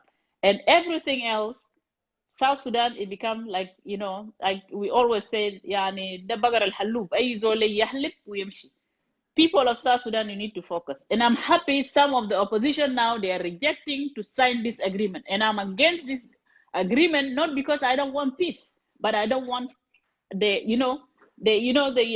peace that later our people will be chased, our people will be killed, we will kill ourselves. I'm against this. If we want, Jongkor, sorry, I'm sorry, just I might take some more minutes. No. I just want continue. my message. Yeah, go ahead. Yeah, my message to our people. You should understand that this. Oh. Mommy, I want to make wee-wee. Oh, sorry. It's okay. Yes, let's go. Yeah, I will talk. You will listen to me. Yeah. So what I want to say that our people, yes, our people should understand that this is what is happening to our country is not something that we should keep quiet. We should not just keep quiet that because we are saying yes, we are opposition or we are government or we are that. No, I'm here. I may talk as Tres as well. And if I want to bring my point as or someone from my opposition, then I will have a way of expressing things. I have some certain points. Now some opposition already dropped they're not going to sign this agreement, and I will salute them, and I wish the rest will do the same. And this is the right thing we should do. Sorry, I just forgot one point that I wanted to say because of Erica. Okay. Also, she confuses me a little bit. So what I want to emphasize here, people of South Sudan, let those leaders not to take us to hell. Those leaders, they are not pharaohs. They will die and this country will remain. Me as Tres, I will die one day. This country will be there. So we cannot just Teresa, let Sudan. I'm sorry because I'm sorry to stop you. Now they are acting like pharaohs because what I do see when Pharaoh die, he want to be buried with a slave and gold and all these things. And that's what it is. Because if you don't want, if they are not acting like a pharaohs, you wouldn't even do what you are doing because you want to drain the economy of the country. You want to kill the citizen. You want to stay there hundreds of years. So actually they are acting like pharaohs. I'm sorry. Continue. Yeah, exactly, my brother Jongkor. Why we have to be like, for instance, someone like Museveni to come in with proposal? They were sitting in Khartoum together. Yes, they were discussing about the security arrangement. Everything was fine. Even I went through it. I was reading. Everything was fine. Come to this governance issue. Why it has to be taken to Uganda? And Uganda need to come with a proposal, and taking only two leaders like Kir and Riek. And I was agreeing with Dr. Juk when he said something. He said you cannot actually disclose some other opposition out of this. You need to bring them. This is what I said before here, and I say Jama hatta lo fi mutamarrid wahid fi ghaba can terrorize the whole city. Ma fi zoli khallu wara ashan bukra. We don't want the same issue to happen. We don't want to leave something behind us. We don't want to have another rebellion behind us. So in order for us, when we always say that Jama haya lismu, let's say ismu shunuda, the root cause of the issue. Yes, it was about power, but because we were lacking something called institution, maybe institution in place, undermined the system. Now we don't know which kind of system we have in South Sudan. In order for us to solve all of this thing, we have to put system in place. We have to to look into our army, whether they are a national army or not. If not, then we have to fix them. Security, all of that we have to put in place. Yeah, and the students are on. That's what we are lacking. The point that I want to mention, actually I forgot it because of Erica, but my brother Jongkor, I don't want to be selfish, take all the time. Let me also be fair to give some other people to talk. And thank you very much, and God bless you. Well, thank you so much, Teresa, for coming on, with really articulate, thoughtful point there with your insight. Please stick around. I may bring you back. If there is anything, just bring me back, no problem. Yeah. Of course. Thank you. And just stay blessed there. Yeah, no problem. Yeah, right. Okay, let me go ahead here and look through my list and see who are requests. So many. I know in your lead, you should try it one more time. You have a lot of points to make. It would have been really good. Let me go ahead and see.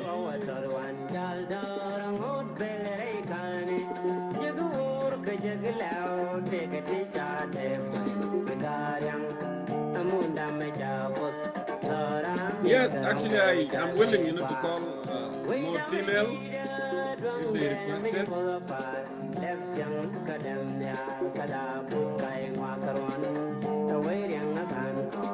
Calling you now.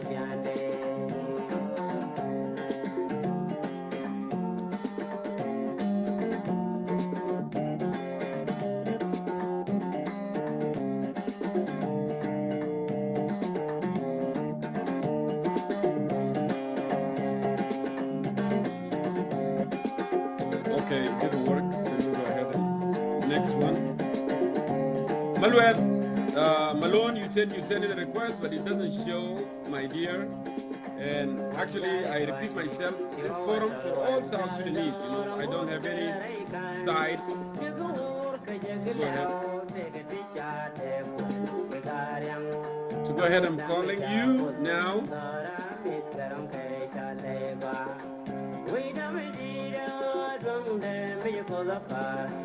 More you guys answer, more we can move quickly. So yeah, Jal Bapin, you need to send a request through the right channel. I know you wrote here you want me to call you, but it won't actually accept it. The features have changed, with the Facebook. You have to send in a request. So when I click on your name here, when you say, give me a call, it will give me an option like, hearts, whatever, like, and so on. But it will not give me an option that to call you. And that's why you need to send a request. Just push the green button. And it will be simple if you push the green button. Unless something wrong with the phone, and that's why it's not appearing here, So.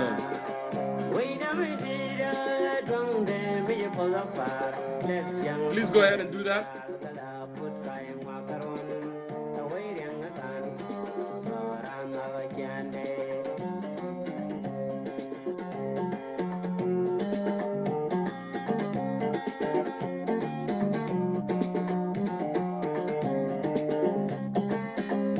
Oh, Kenny, I'm calling you, Kenny.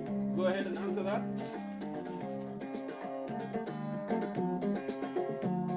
I'm calling Okani.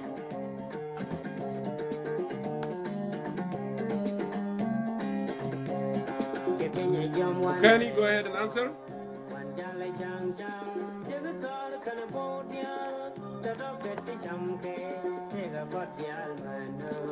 Would you answer, please?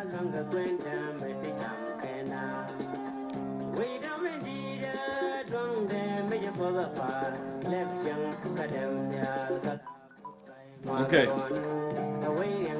So it's not responding. Let me go ahead and do this.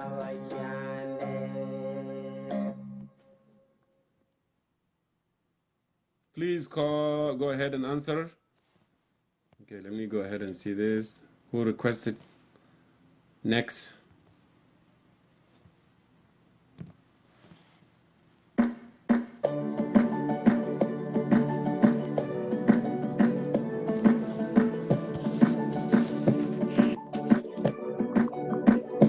All right.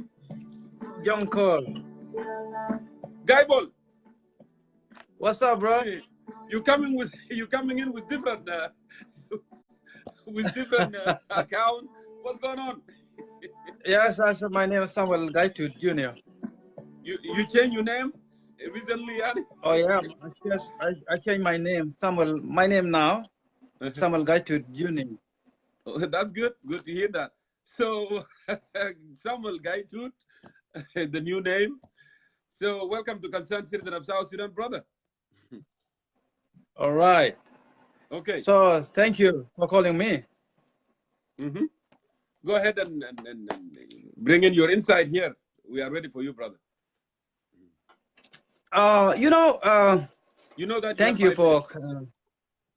All right. I will make it quick. I don't want to take longer. If it is 5 minutes, that should be enough for me. Okay. All right. I think South Sudan situation is the same thing every week, every day, every time, anytime, every second. No change. No change. Please I don't talk think there about will war. be peace. That's the only way to bring peace to South Sudan. There's no other way around. People can talk about peace through Uganda, Khartoum, maybe next time Nairobi, maybe you go to Eritrea, they will go to any East African country. I think the role will be the same. I'll War. call you, Mr. Wako. I'll call you. I don't You think. need to send me a request. Go ahead. I don't think Sudan, Uganda, Kenya, Ethiopia will bring peace to South Sudan, because those countries, they are benefiting from South Sudan war. Do you think they will create a peace that can bring complete peace to South Sudan, which means South Sudanese who live in Ethiopia will go home, and those who live in Sudan will go home, and those who live in Uganda will go home, and Kenya? Do you think East African country will bring any peace to Sudan, South Sudan? I don't think so. This is a joke, waste of time and money. I think waste of time and money all the time. It will be next week, maybe next month, Kenya will intervene. Oh, I will bring peace to South Sudan. That's waste of time. There will be no peace through East African country, or what they call it, IGAD, the so-called IGAD. It's just a nonsense organization. Even African Union will bring nothing, nothing. African continent will not bring peace to South Sudan. I don't think so. It's just a waste of time. Gaibol, United Nations what do you will think bring though peace to about the South Sudan. proposal? What do you think though about the proposal of Dr. Oh no, this just weather. Listen. When he said that President Kir Riek Machar, they need to sit somewhere there, whether in Ayod or in Pagak, under the UN, premises, and then they can negotiate and bring peace to the people without interfering of Uganda or Kenya or Sudan, whatever. Do you support the idea? I don't support that idea. Why don't they talk about the root cause of the conflict? Why they talk about the result? They are going to, but when they sit down, they have to sit down. They have to accept that they are sitting on the soil of South Sudan, and then there will be UN troops, protecting them, and then they will talk about the root cause and how they can govern the country. Would you agree with that concept? I don't agree with that to include both leaders. That's wrong. I don't support that. They have to identify. So you don't want the brothers to sit together? Whether you don't want the two brothers to sit together? Well, it's good to sit together, but they have to understand that. They have to make sure that what is the root cause of the war. People can just write into the conflict, oh, we want to create a unified government between Riek Machar and Salva Kiir. What is the root cause? Why people at war? Who caused the war? Salva Kiir or Riek Machar or both? We want to know. We want to understand. We want to know why we are at war. So that's the problem. To solve the problem, you have to investigate the cause of the war. To solve the problem, you have to understand why people are at war. Who caused the war? Salva Kiir, are you the one who caused this war, or Riek Machar, or both of them? That's how to end war in any country. So when people talk about the we need to unify government so that Riek Machar and Salva Kiir can sit under one government, I don't think it will be a good idea. I think those IGAD, even African Union, United Nations, the UN, they will never bring peace to South Sudan. What is your idea, though? Oh, no change, no change. There will be never a one government under Salva Kiir. There will be no unification whatsoever under Salva Kiir. The current situation in South Sudan, it means that other groups will live their life in exile, permanent. Simple. That's the only way. There will be no way around bringing Riek Machar and Salva Kiir under one government. I don't think so. Some group, they must leave South Sudan and live permanent in exile for life. This is the only way. Thank you, Gaibon. No the time is up. It was good having you, brother. And thank you very much. I am still asking you so we can go for a dinner. It's been like 3 months since I came here. But anyway, yeah, really busy guy. I'm really busy guy, man. Really busy. Hey, you move here permanent? You move here permanent? The thing is, I want to reconcile. We want to reconcile. That's why we have to have that dinner together. Now, yeah, I know, but I thought you are on vacation, because if you are a permanent resident of Seattle, Washington, and then I hope hopefully we will meet in the summer. Yeah, I will. We will meet. I believe so. I'm a really busy guy. Anyway, thank you very much. Thank you very much. My position is always war. We have to remove Okay. the bad system in South Sudan, in Juba, militarily, whether people don't like it or not. There will be no way around. Thank you, Military guys, for solution coming is the on. only option to end war in South Sudan. Thank you. We agree to disagree, brother. It was good to have you on the show. Thank you, and please stay blessed. Let me go ahead and Thank you see very the much. next person here. So, Gaibol, always he won war, but of course, war is not the best option, you know. So let me go ahead here and see who's next. Wako, I want you to send a request, brother. Send a request, because I haven't seen your request here, Wako. I know you're still away there in London. Okay, yeah, I see that. I see your request, Wako. So go ahead and answer, brother Wako. So, calling you now, Wako. When I call your name, my future queen girl, a woman of my life, so amazing like a meditation. You make me Wako. feel a better feeling. When you can walk, girl, you kill the light. Your love is like solar sunshine, girl. I can't deny. I just wanna keep my girl safe. Oh, nah. I just wanna be with my girl. Oh, nah. I wanna Wako, it's still adding up. Let me try to call again, and you can just refresh.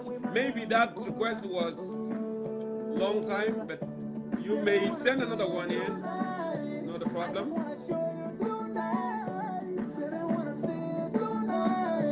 Go ahead and send another one in, brother. Okay, let me go ahead and try this. I'm calling you one more time.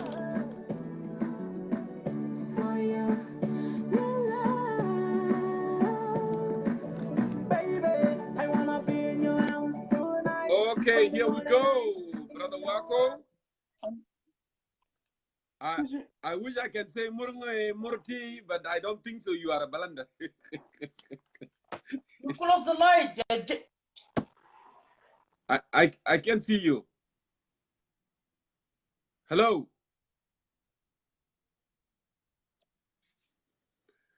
Some network problem because he has to make his point of view also. Sorry.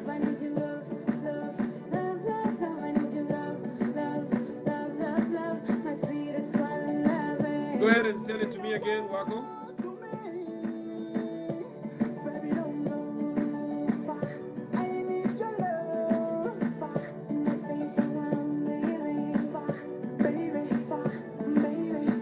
Send me a request again, Wako, please. Sometimes I call you to be my future queen. You say yeah. Every time I dream about your special healing, baby. The most pretty girl I've seen in my life. You make me crazy in the middle of love. Really wanna see you tonight. I just wanna show you tonight. Really wanna see you tonight. I just wanna show you tonight. Your love. So I don't see any requests from you. It looked like there is a difficulties there with the network. So let me go ahead with the other person here, Wako, and then I might bring you back as well.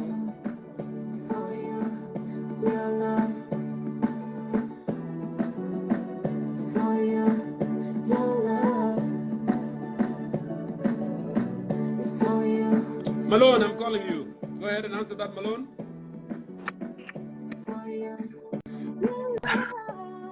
Malone, how are you?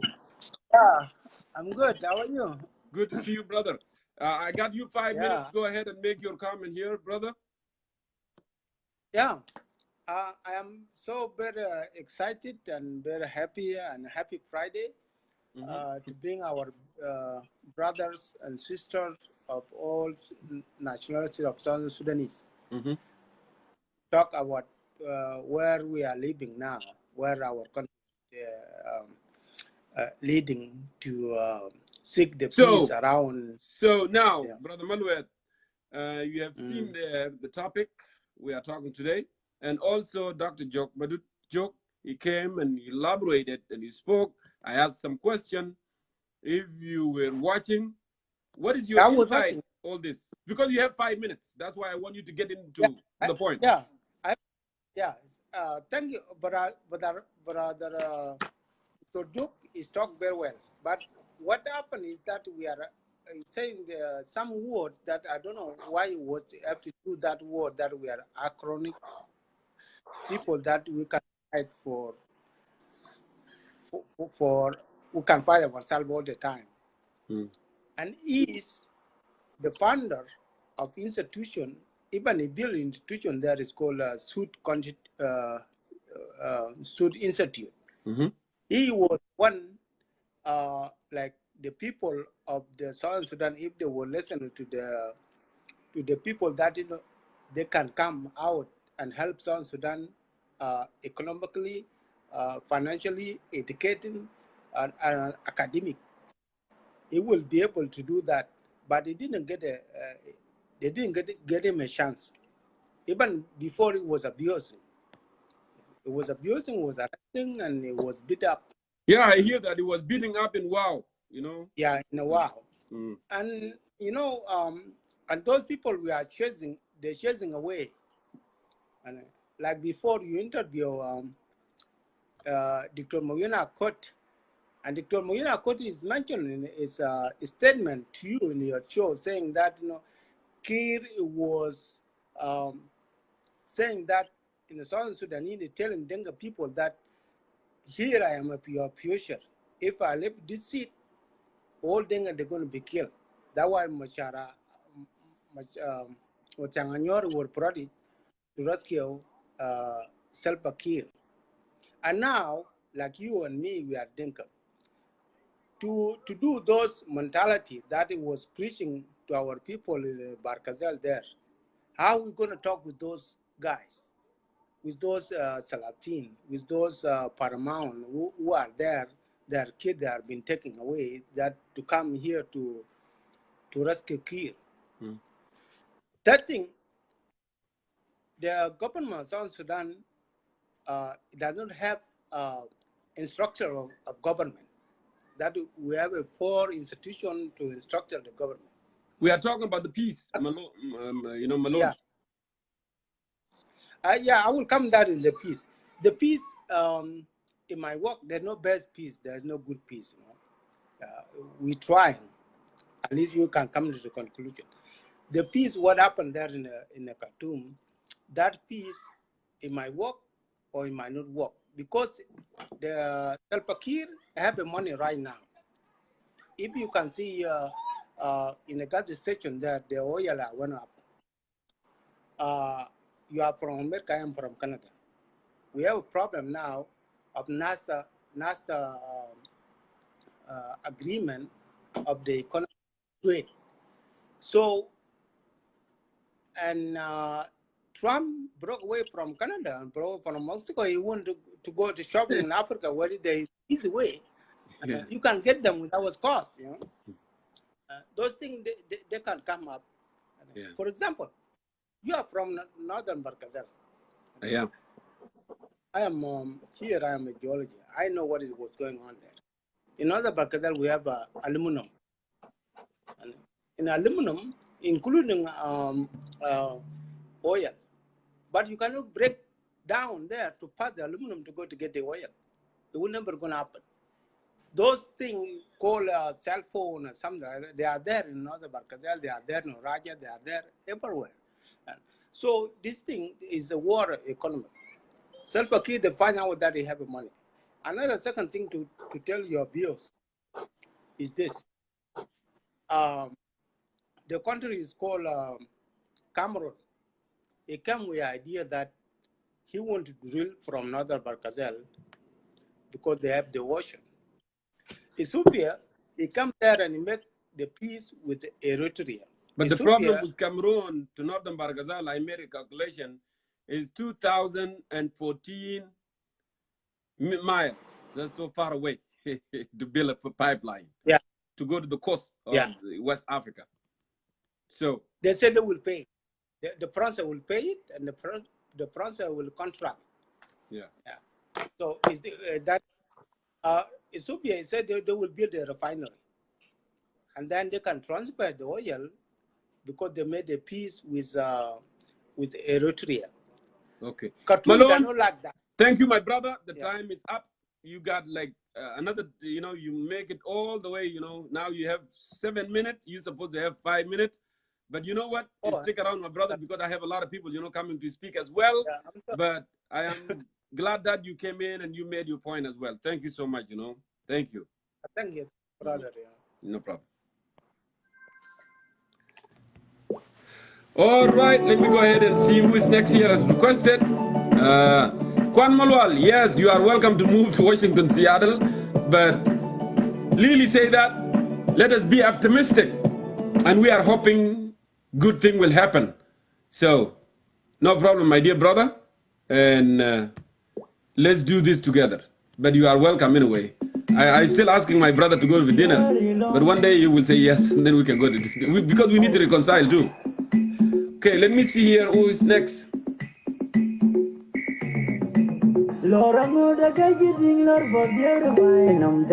Okay, let me see who is next here.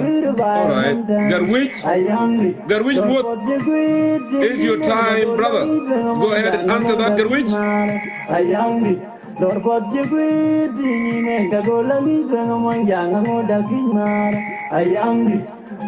Charles, you said that you wanted to learn dancing. I wanted to know more too.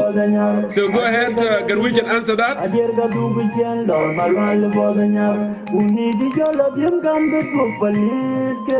Yeah, you're right, Teresa. Actually, the thing I asked Jal to go ahead and send in a request instead of writing, but he did not send in a request. If he did, and then I would have called him.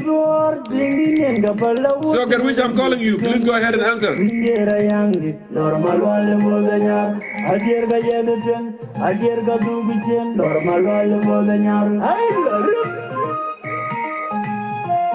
Look like Garwich is not answering.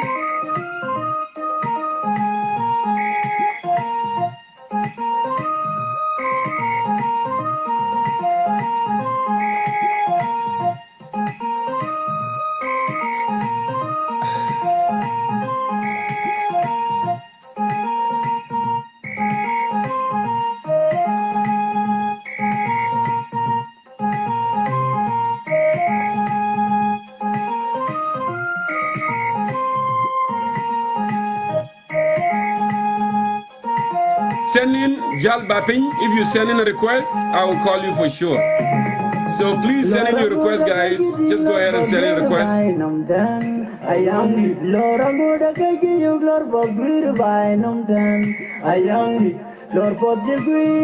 I'm gonna go for Rose. Rose, I'm calling you. Go ahead and answer that, Rose.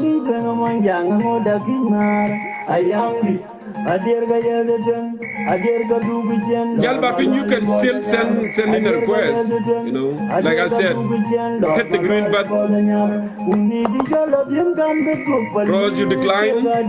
Okay.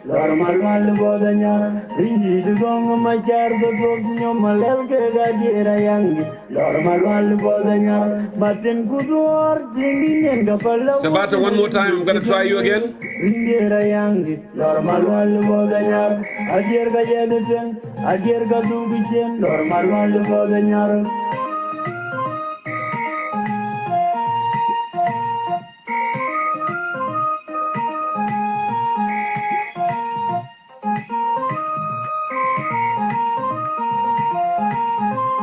I see that, Rose. I'm sorry, you're driving. Till next time.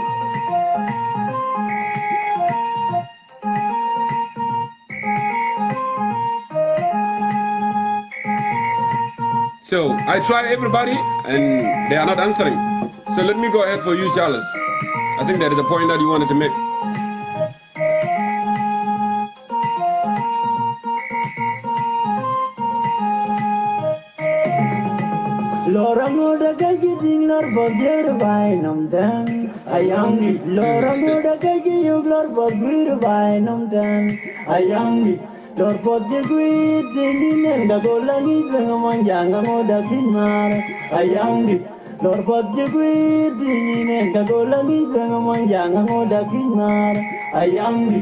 Adier ga yedeten, adier ga dugichen, normal wal bodanyal. Adier ga yedeten, So Garwich is adier ga gone. dugichen, So normal Garrett wal is not there. bodanyal. Uni di jalo bim gambe gupalit ke ga diera yangi, normal wal bodanyal. Indi di gong machar ga dog nyomalel ke ga diera yangi, normal wal bodanyal. Matin kuduor tingi nyenga pala wutin ringi chikengwiro, ringira yangi. What is Oh, happening? all right. Welcome back, Teresa.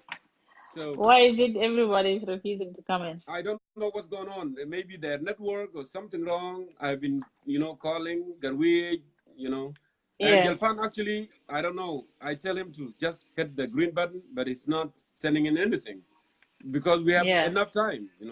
I've been dividing time, yeah, 5-5, so we can get everybody. It's not just accommodating, but we want to get their perspective yeah. as well. So welcome back, It's Teresa. true. Yeah, Yes. go ahead, my sister. Yeah, yeah. I just want to say that what is happening in basically in Khartoum, I don't think is something that will 100% bring peace, because with the way that we see the proposal, like proposal is actually just to want to accommodate people or Mm-hmm. those group of people to the government, and they are not looking to perspective that the government with this kind of numbers is quite big, meaning we are not solving the issue. Yes, we are Yes. saying the root cause of the problem is the leadership is within the leadership of SPLM. But if we look deep into it, it's just from the beginning when the SPLA took the country, they actually did not solve some key issues, Mm-hmm. which is, first of all, looking into diversity of people of South Sudan. We have to see along this time of the war, what did we do? What happened between the people? Are they really having a good relation? Are they really understanding each other? And so on. ما في حاجة زي ده حصل. So what what happened is they forgot all of that. They just focus on the power sharing, on their egos. They want to remain in power, who want to lead, and so on. But they forgot to establish a country with the system in place. Like أنا قبل قلت لك أنا نقول كلام ده. احنا دايرين نقول yes, the root cause of the problem the SPLA fought by themselves. هم بدأوا كلام ده. هنا لكن في main issue here, the root cause لو احنا دققنا فيه بنيجي نلقى انه ما في institution، ما في مؤسساتية، ما في الدولة بالشكل اللي احنا طالبينه، ما Yeah. في دستور، ما في نظام سياسي معروف، ما عملنا establishment لإيش الدولة بتاع قانون او جيش ذاته للدستور يكون دائم. حاجات ده كله يا جاب مشكلة انه بقى حصل انه قتلوا ناس، لما قتلوا ناس ما حصل ايش شنو accountability، ما في accountability لانه ما كان في استقلالية للقضاء. عشان كده احنا بنقول شنو لازم يكون في يعني establishment بتاع Okay. نظام Mm. السلطات الثلاثة في الدولة زائد السلطة الرابعة لازم يكون مستقل. السلطة التنفيذية اللي هو الرئيس يكون مستقل تماما من السلطة التنفيذية علشان القاضي هنا يتصرف بصورة يعني مستقل، وزائد Mm-hmm. السلطة التشريعية اللي بتمثل حتى في البرلمان يكون عنده استقلالية عشان يقدر شنو يقول للرئيس انت غلطان.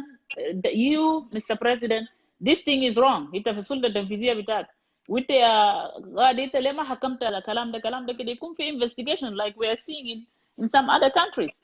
Yes. لو كان في حاجات ده ما كان حصل انه ناس بيحسوا بمظالم. يعني حتى ذاته لو احنا دايرين نقول يعني مثلا سلام ده جه، انت لا ما ممكن تجيب سلام بس you accommodate people you bring قال خلاص انتهى. no, we are looking when you are saying root cause there, yes root cause we know، لكن we want to solve that root cause عشان بكره ما يقتلوا زول، عشان بكره ما في يكون متمرد، عشان بكره لازم يكون عندنا دولة متمدن، دولة اللي فيه قانون، زول عمل حاجة عندنا جيش قومي يحمي الوطن فده الكلام اللي احنا بنتكلم عنه. So Yeah. and I always disagree with those people who want to generalize كل opposition as if that the opposition أو معارضين ما عندهم مخ. we have مخ يا جماعة. We are not there for power, but we want to put system in place because tomorrow when we go as a human, as a people, and when we go, we will leave system there. The next generation will come and take it over. يا أخي احنا في البلد بقينا عندنا ديون خارجية كتير. you know ديون خارجية اللي احنا ما قادرين ندفع. for example ألمانيا من الحرب العالمية الثانية بتاعهم هم جا كملوا واجه بس القروش بتاعهم ديون بتاعهم 200 في 2015 ولا 2000 وكم كده imagine. and when are we going يا ريح ناسي ما تمينا كم سنة دولة بقى شنو عنده ديون. نعم. ناس يا generation يا ماشي يدفع كلام ده. Jongkor, I don't want to take a long time. I know that you were calling some others and Yeah. ما كان في فرصة لكن this is what I was missing. I didn't complete it before and Erica came and interrupted me. Yeah, لو thank في you. حاجة في كلام تاني ممكن تسألني لو ما في you can just take me out. No, we don't. Yeah. Thank you so much, Teresa, No for coming worries, back, yeah. and emphasize the point that Shukran, my sister, and stick Yeah, around. okay. Yeah. I'm gonna go ahead and try you one more time here, and see. Okay, let me see this. And you see if Jal Bapin requested. Jal actually, I'm looking. It might be something. Okay, finally you send in a request. This is what I'm saying. You know, most of the time people will think that ya jamaa anama gana nadim. Lakin I said when you send it in, actually will come. Lanu, oh, that decline.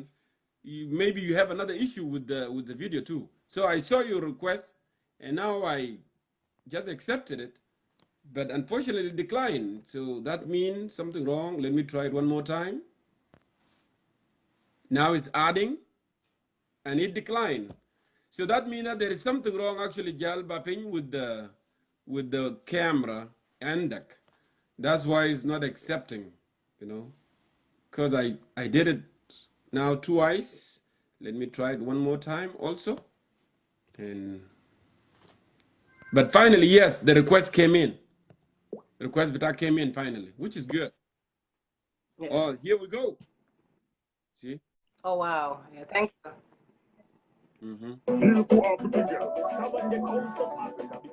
Go ahead, brother. Thank you, Abanya Jongkor. I am very excited. First of all, I want to say congratulations. Go ahead. Yeah, thank you. See, it might have issue with the network. Now it froze for some reason. Hopefully it will work back.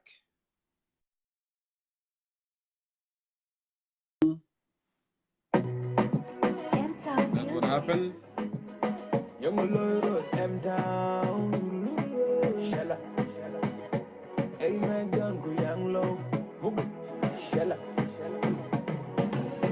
So, brother Otto, you didn't send in a request actually.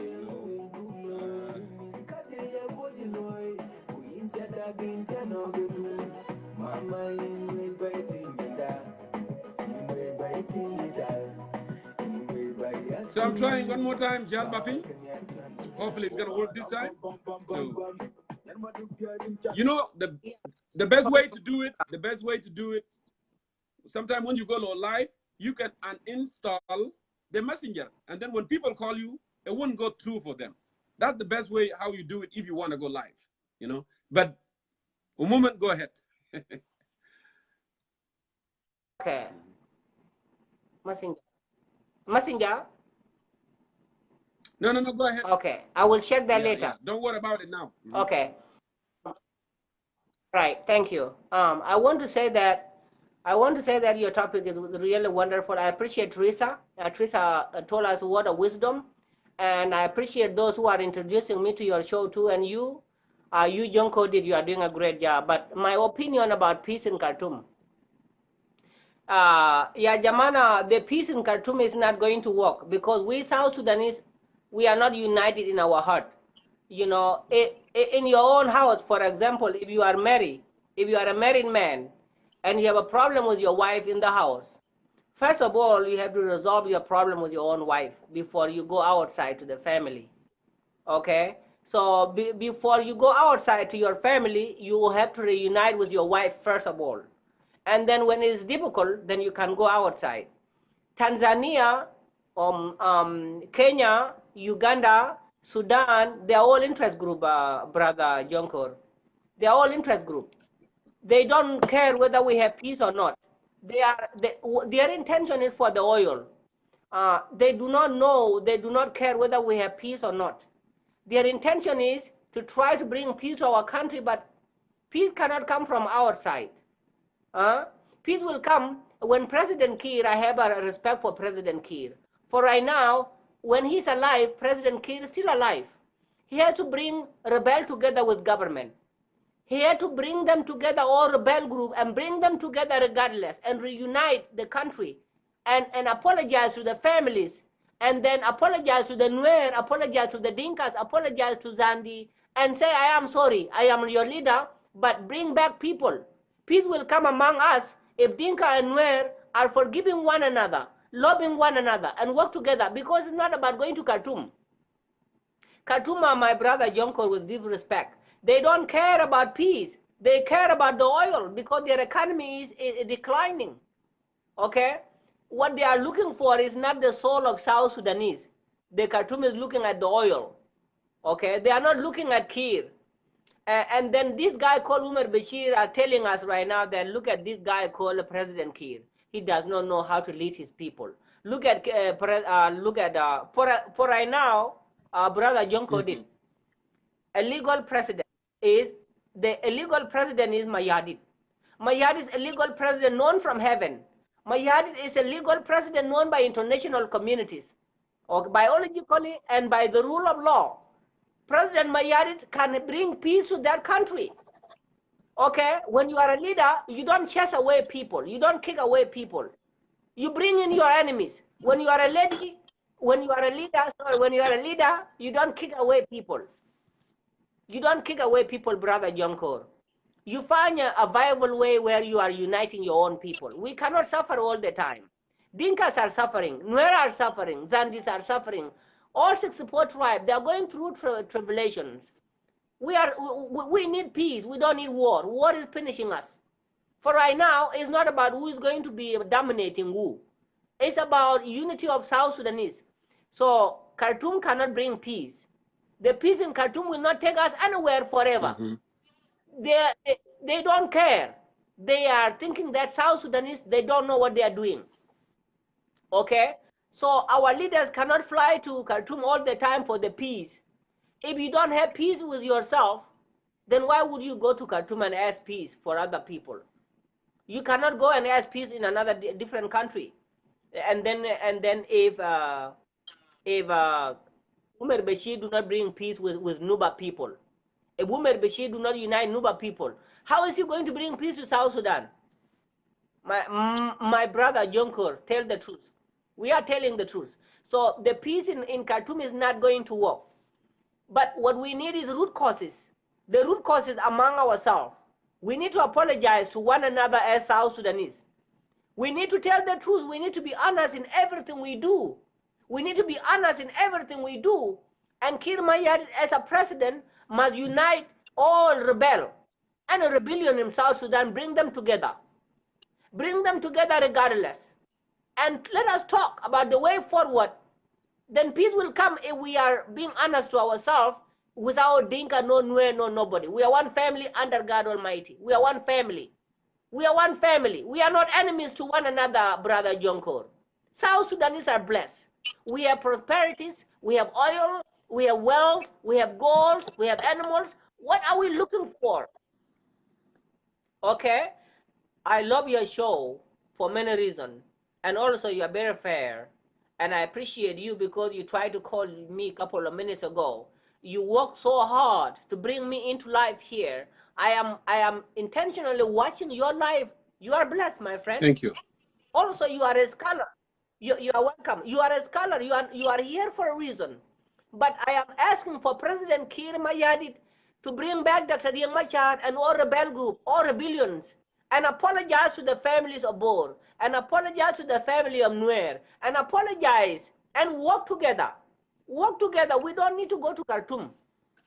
There's no need of going to Khartoum all the time. Khartoum, they are already in peace. Ethiopian, they are already in peace. Then why are we hitting each other, my brother Jongkor? Tribalism is a disease. Thank you. Haterism is a disease. You are welcome. So there is no peace in Khartoum, brother Jongkor. Trust me. The peace will come our hearts, within our hearts, as South Sudanese. If Jongkor loves me, I love you back. Like Teresa said before, Teresa has brought up something very important professionally. He extends his opinion, her opinion, and he succeeds in what he says. So peace will come among the hearts of South Sudanese. It will come when we are going to the root causes, where we apologize to the communities and being honest to ourselves. Sorry, for some reason we lost you one more time. But anyhow, yeah, the 5 minute finish. Thank you so much, my brother, Jal Baping, for coming on and adding your insight and your perspective as well. It was good having you. And I would like to thank everybody who's joining us.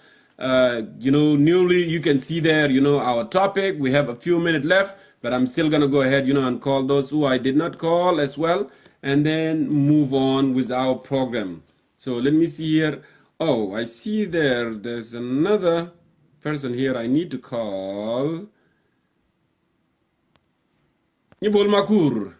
Nyibol Maker, sorry.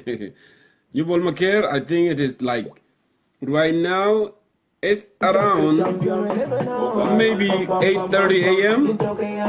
in Sydney. So Nyibol, I'm calling you. Go ahead and answer that. Nyibol Maker. So we can have your perspective as well.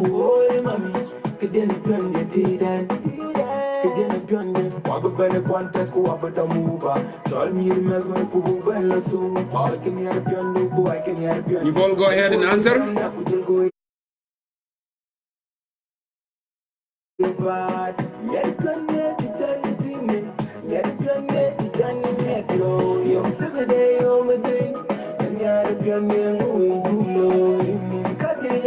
Look like there is an issue there, Nibol, with the network. Let me try one more time. Calling you now.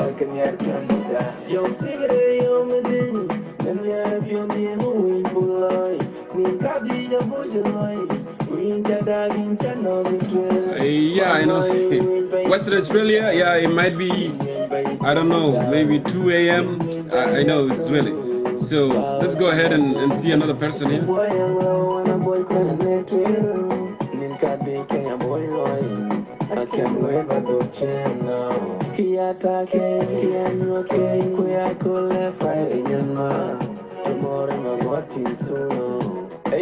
So I don't see you, Ayak. If you can send in your request as well, I can give you the few minutes here before we move on. But if you withdraw, that's okay.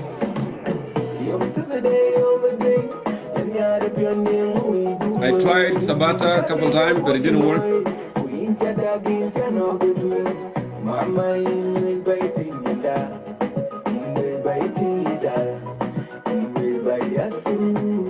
So Charles, check a time for me, please. Check me a time.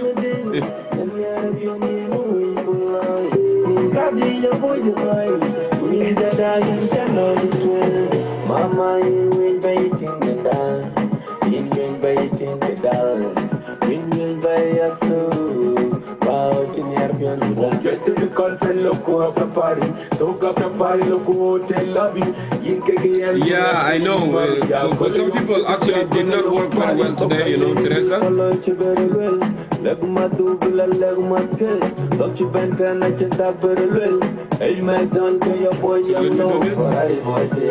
And then we move on. Yeah, that's fair enough. That's fair enough, So, Charles, the last word before I go. It looked like the internet is not cooperating. I was so driving badly today, man. Concerned South Sudanese today. Huh? It looked like the internet is not working for my other people today. But go ahead and give me your last words insight. I'll beg Ashara Dagaik, man, and yeah, that's anyway, I've been driving so badly to Shamina Lelana Jarifi. Yeah. Is it vacation or what? Well, I tried to go to Houston, man. Okay, it's 4 hours from Dallas. It's not bad. So. Yeah. Hey, anyway, I never have good, but what we said, we thanks everybody for coming to your show. This is it's so amazing. 200 and something attends the Dr. Jock message. That was great. adding to the other input of your guests. That's wonderful. It's so amazing. And I think this video also was shared by 74, I think, or 73 people. And then you have about 1,000 comments. You know, this is wonderful. So it's a great show, you know. I love comments. So, Actually, when people engage, that tell you something. yeah, You know, I don't care how many yeah. people view, but I care for those who comment, whether they disagree with me But or they agree with me. That's the most important thing. But in this comment, you miss our good writer, which is Gang. You know, Gang is not here today in the floor. No, he's here, So but actually he left. He started he's here, yeah, but we're missing his writing. You know. So you know what he said? One of the best. No, he said something. He said something controversial. When I brought Teresa back in, Yeah. he said, "Oh, Nas, the co-host." Yeah, probably starting his weekend, you know, but we miss him a lot. He's the one who put a lot of the writing here, like 300, 400 writing in his, you know. Yeah. So it's a great one. Well, Jongkor, let us be frank about this piece. You know, we love peace for sure, but this piece is very skeptical to everybody, you know, to all of us. And see what the president of Egypt yesterday when he visited Khartoum, you know, why he visits Khartoum at this time. The reason is because he want to assure Khartoum that, hey, don't involve in our signature with South Sudan, because Egyptian, So let me say, Teresa, the thing is, Dr. Francis actually didn't send in any requests. You know, I would have bring him, because I'm still filtering here, looking here, there is no request whatsoever. And that's why, you know, I did not call him. And this new features, actually how it works, if you write invite, if I click that, it's not going to accept. You have to send in a request. That's the new system they installed right now, you know, with the Facebook. So I really apologize, you know, for that. If he would have sent it in, I would love to have, you know, Dr. Francis, you know, analogy, because he's a very thoughtful guy. Go ahead, finish up, Charles. Yeah, you know, the president, look, yesterday when the president of Egypt visited the country, Sudan, Khartoum, the man left with the 30 ministers, 13 ministers. Wow. You know, the reason why he went there, because he wanted to assure Khartoum, say, hey, look, we're supporting you, what you are doing in the South Sudan, but also don't involve in whatever we sign with the South Sudan. This is behind there, brother, because the South government, they have some signature, canal. It's a big issue there. You know, and Egyptians have a signature with the South Sudan, okay? Militarization. So the Egyptians want to say, hey, Sudan, do whatever you do, but don't involve in our affair with the South Sudan. That's why people here say, brother Jongkor, this peace is so dangerous. Also, those who are in negotiation, they are not free. They are not really free, brother Jongkor. You know, even though they went to Khartoum, they went to Juba, they are not really free about this peace. And this is what people worry about it, because there's no honesty. If this peace is fair, Jongkor, they should leave it open to the media. They should let Dr. Rimashad come out and talk. Thomas Cirillo, whoever is, and you see those of Malunga one was isolated outside. So if you add all these things, you add it up all. That's why people here are skeptical. That's why people are really worried, and that's why people are saying, hey, catch. Yes, time is over. Yeah. Yep, I will let you go with 60 minutes. We were being reminded by Teresa. So, brother, keep it up, and we will talk next on the other side. Okay. And may God bless you and bless the whole audience. You too. Thank you, Brother Charles. And I would like to thank all the audience for coming on and putting in this lot of time waiting, you know, whether you are in Africa, in Europe, in Australia, in Canada. Very much appreciated. You know, Concerned Citizen of South Sudan, as I said all the time, is a forum for all South Sudanese to come here and to react together.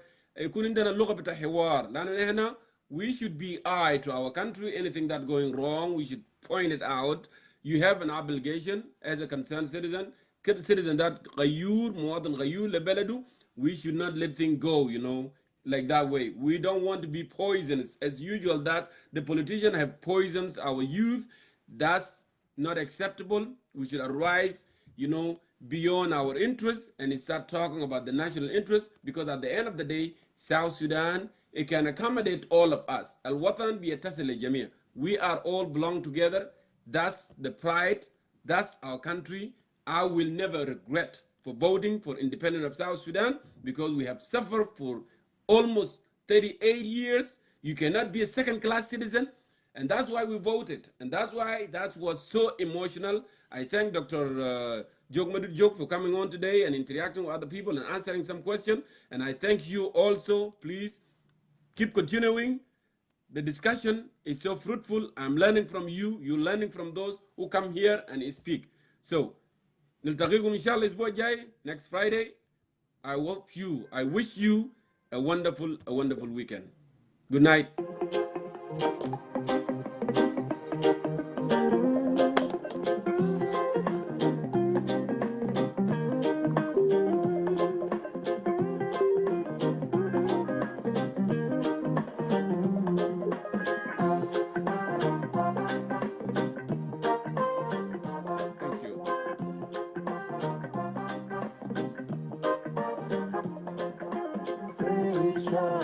Africa, say it louder. Say it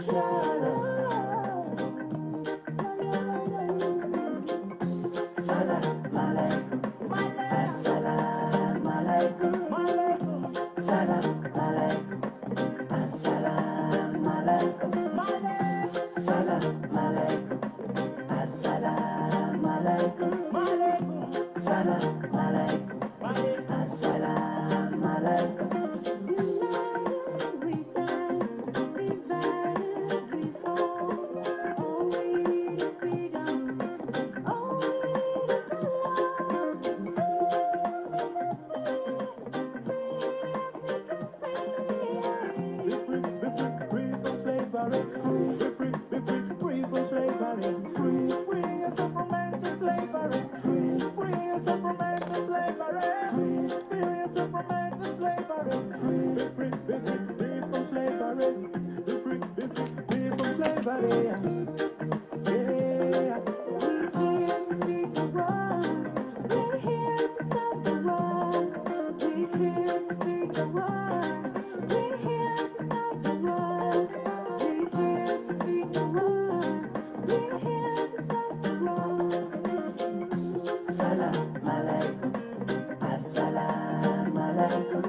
Thank you. Salam alaikum. Assalam alaikum. Salam alaikum. Assalam alaikum. Salam alaikum. Assalam alaikum.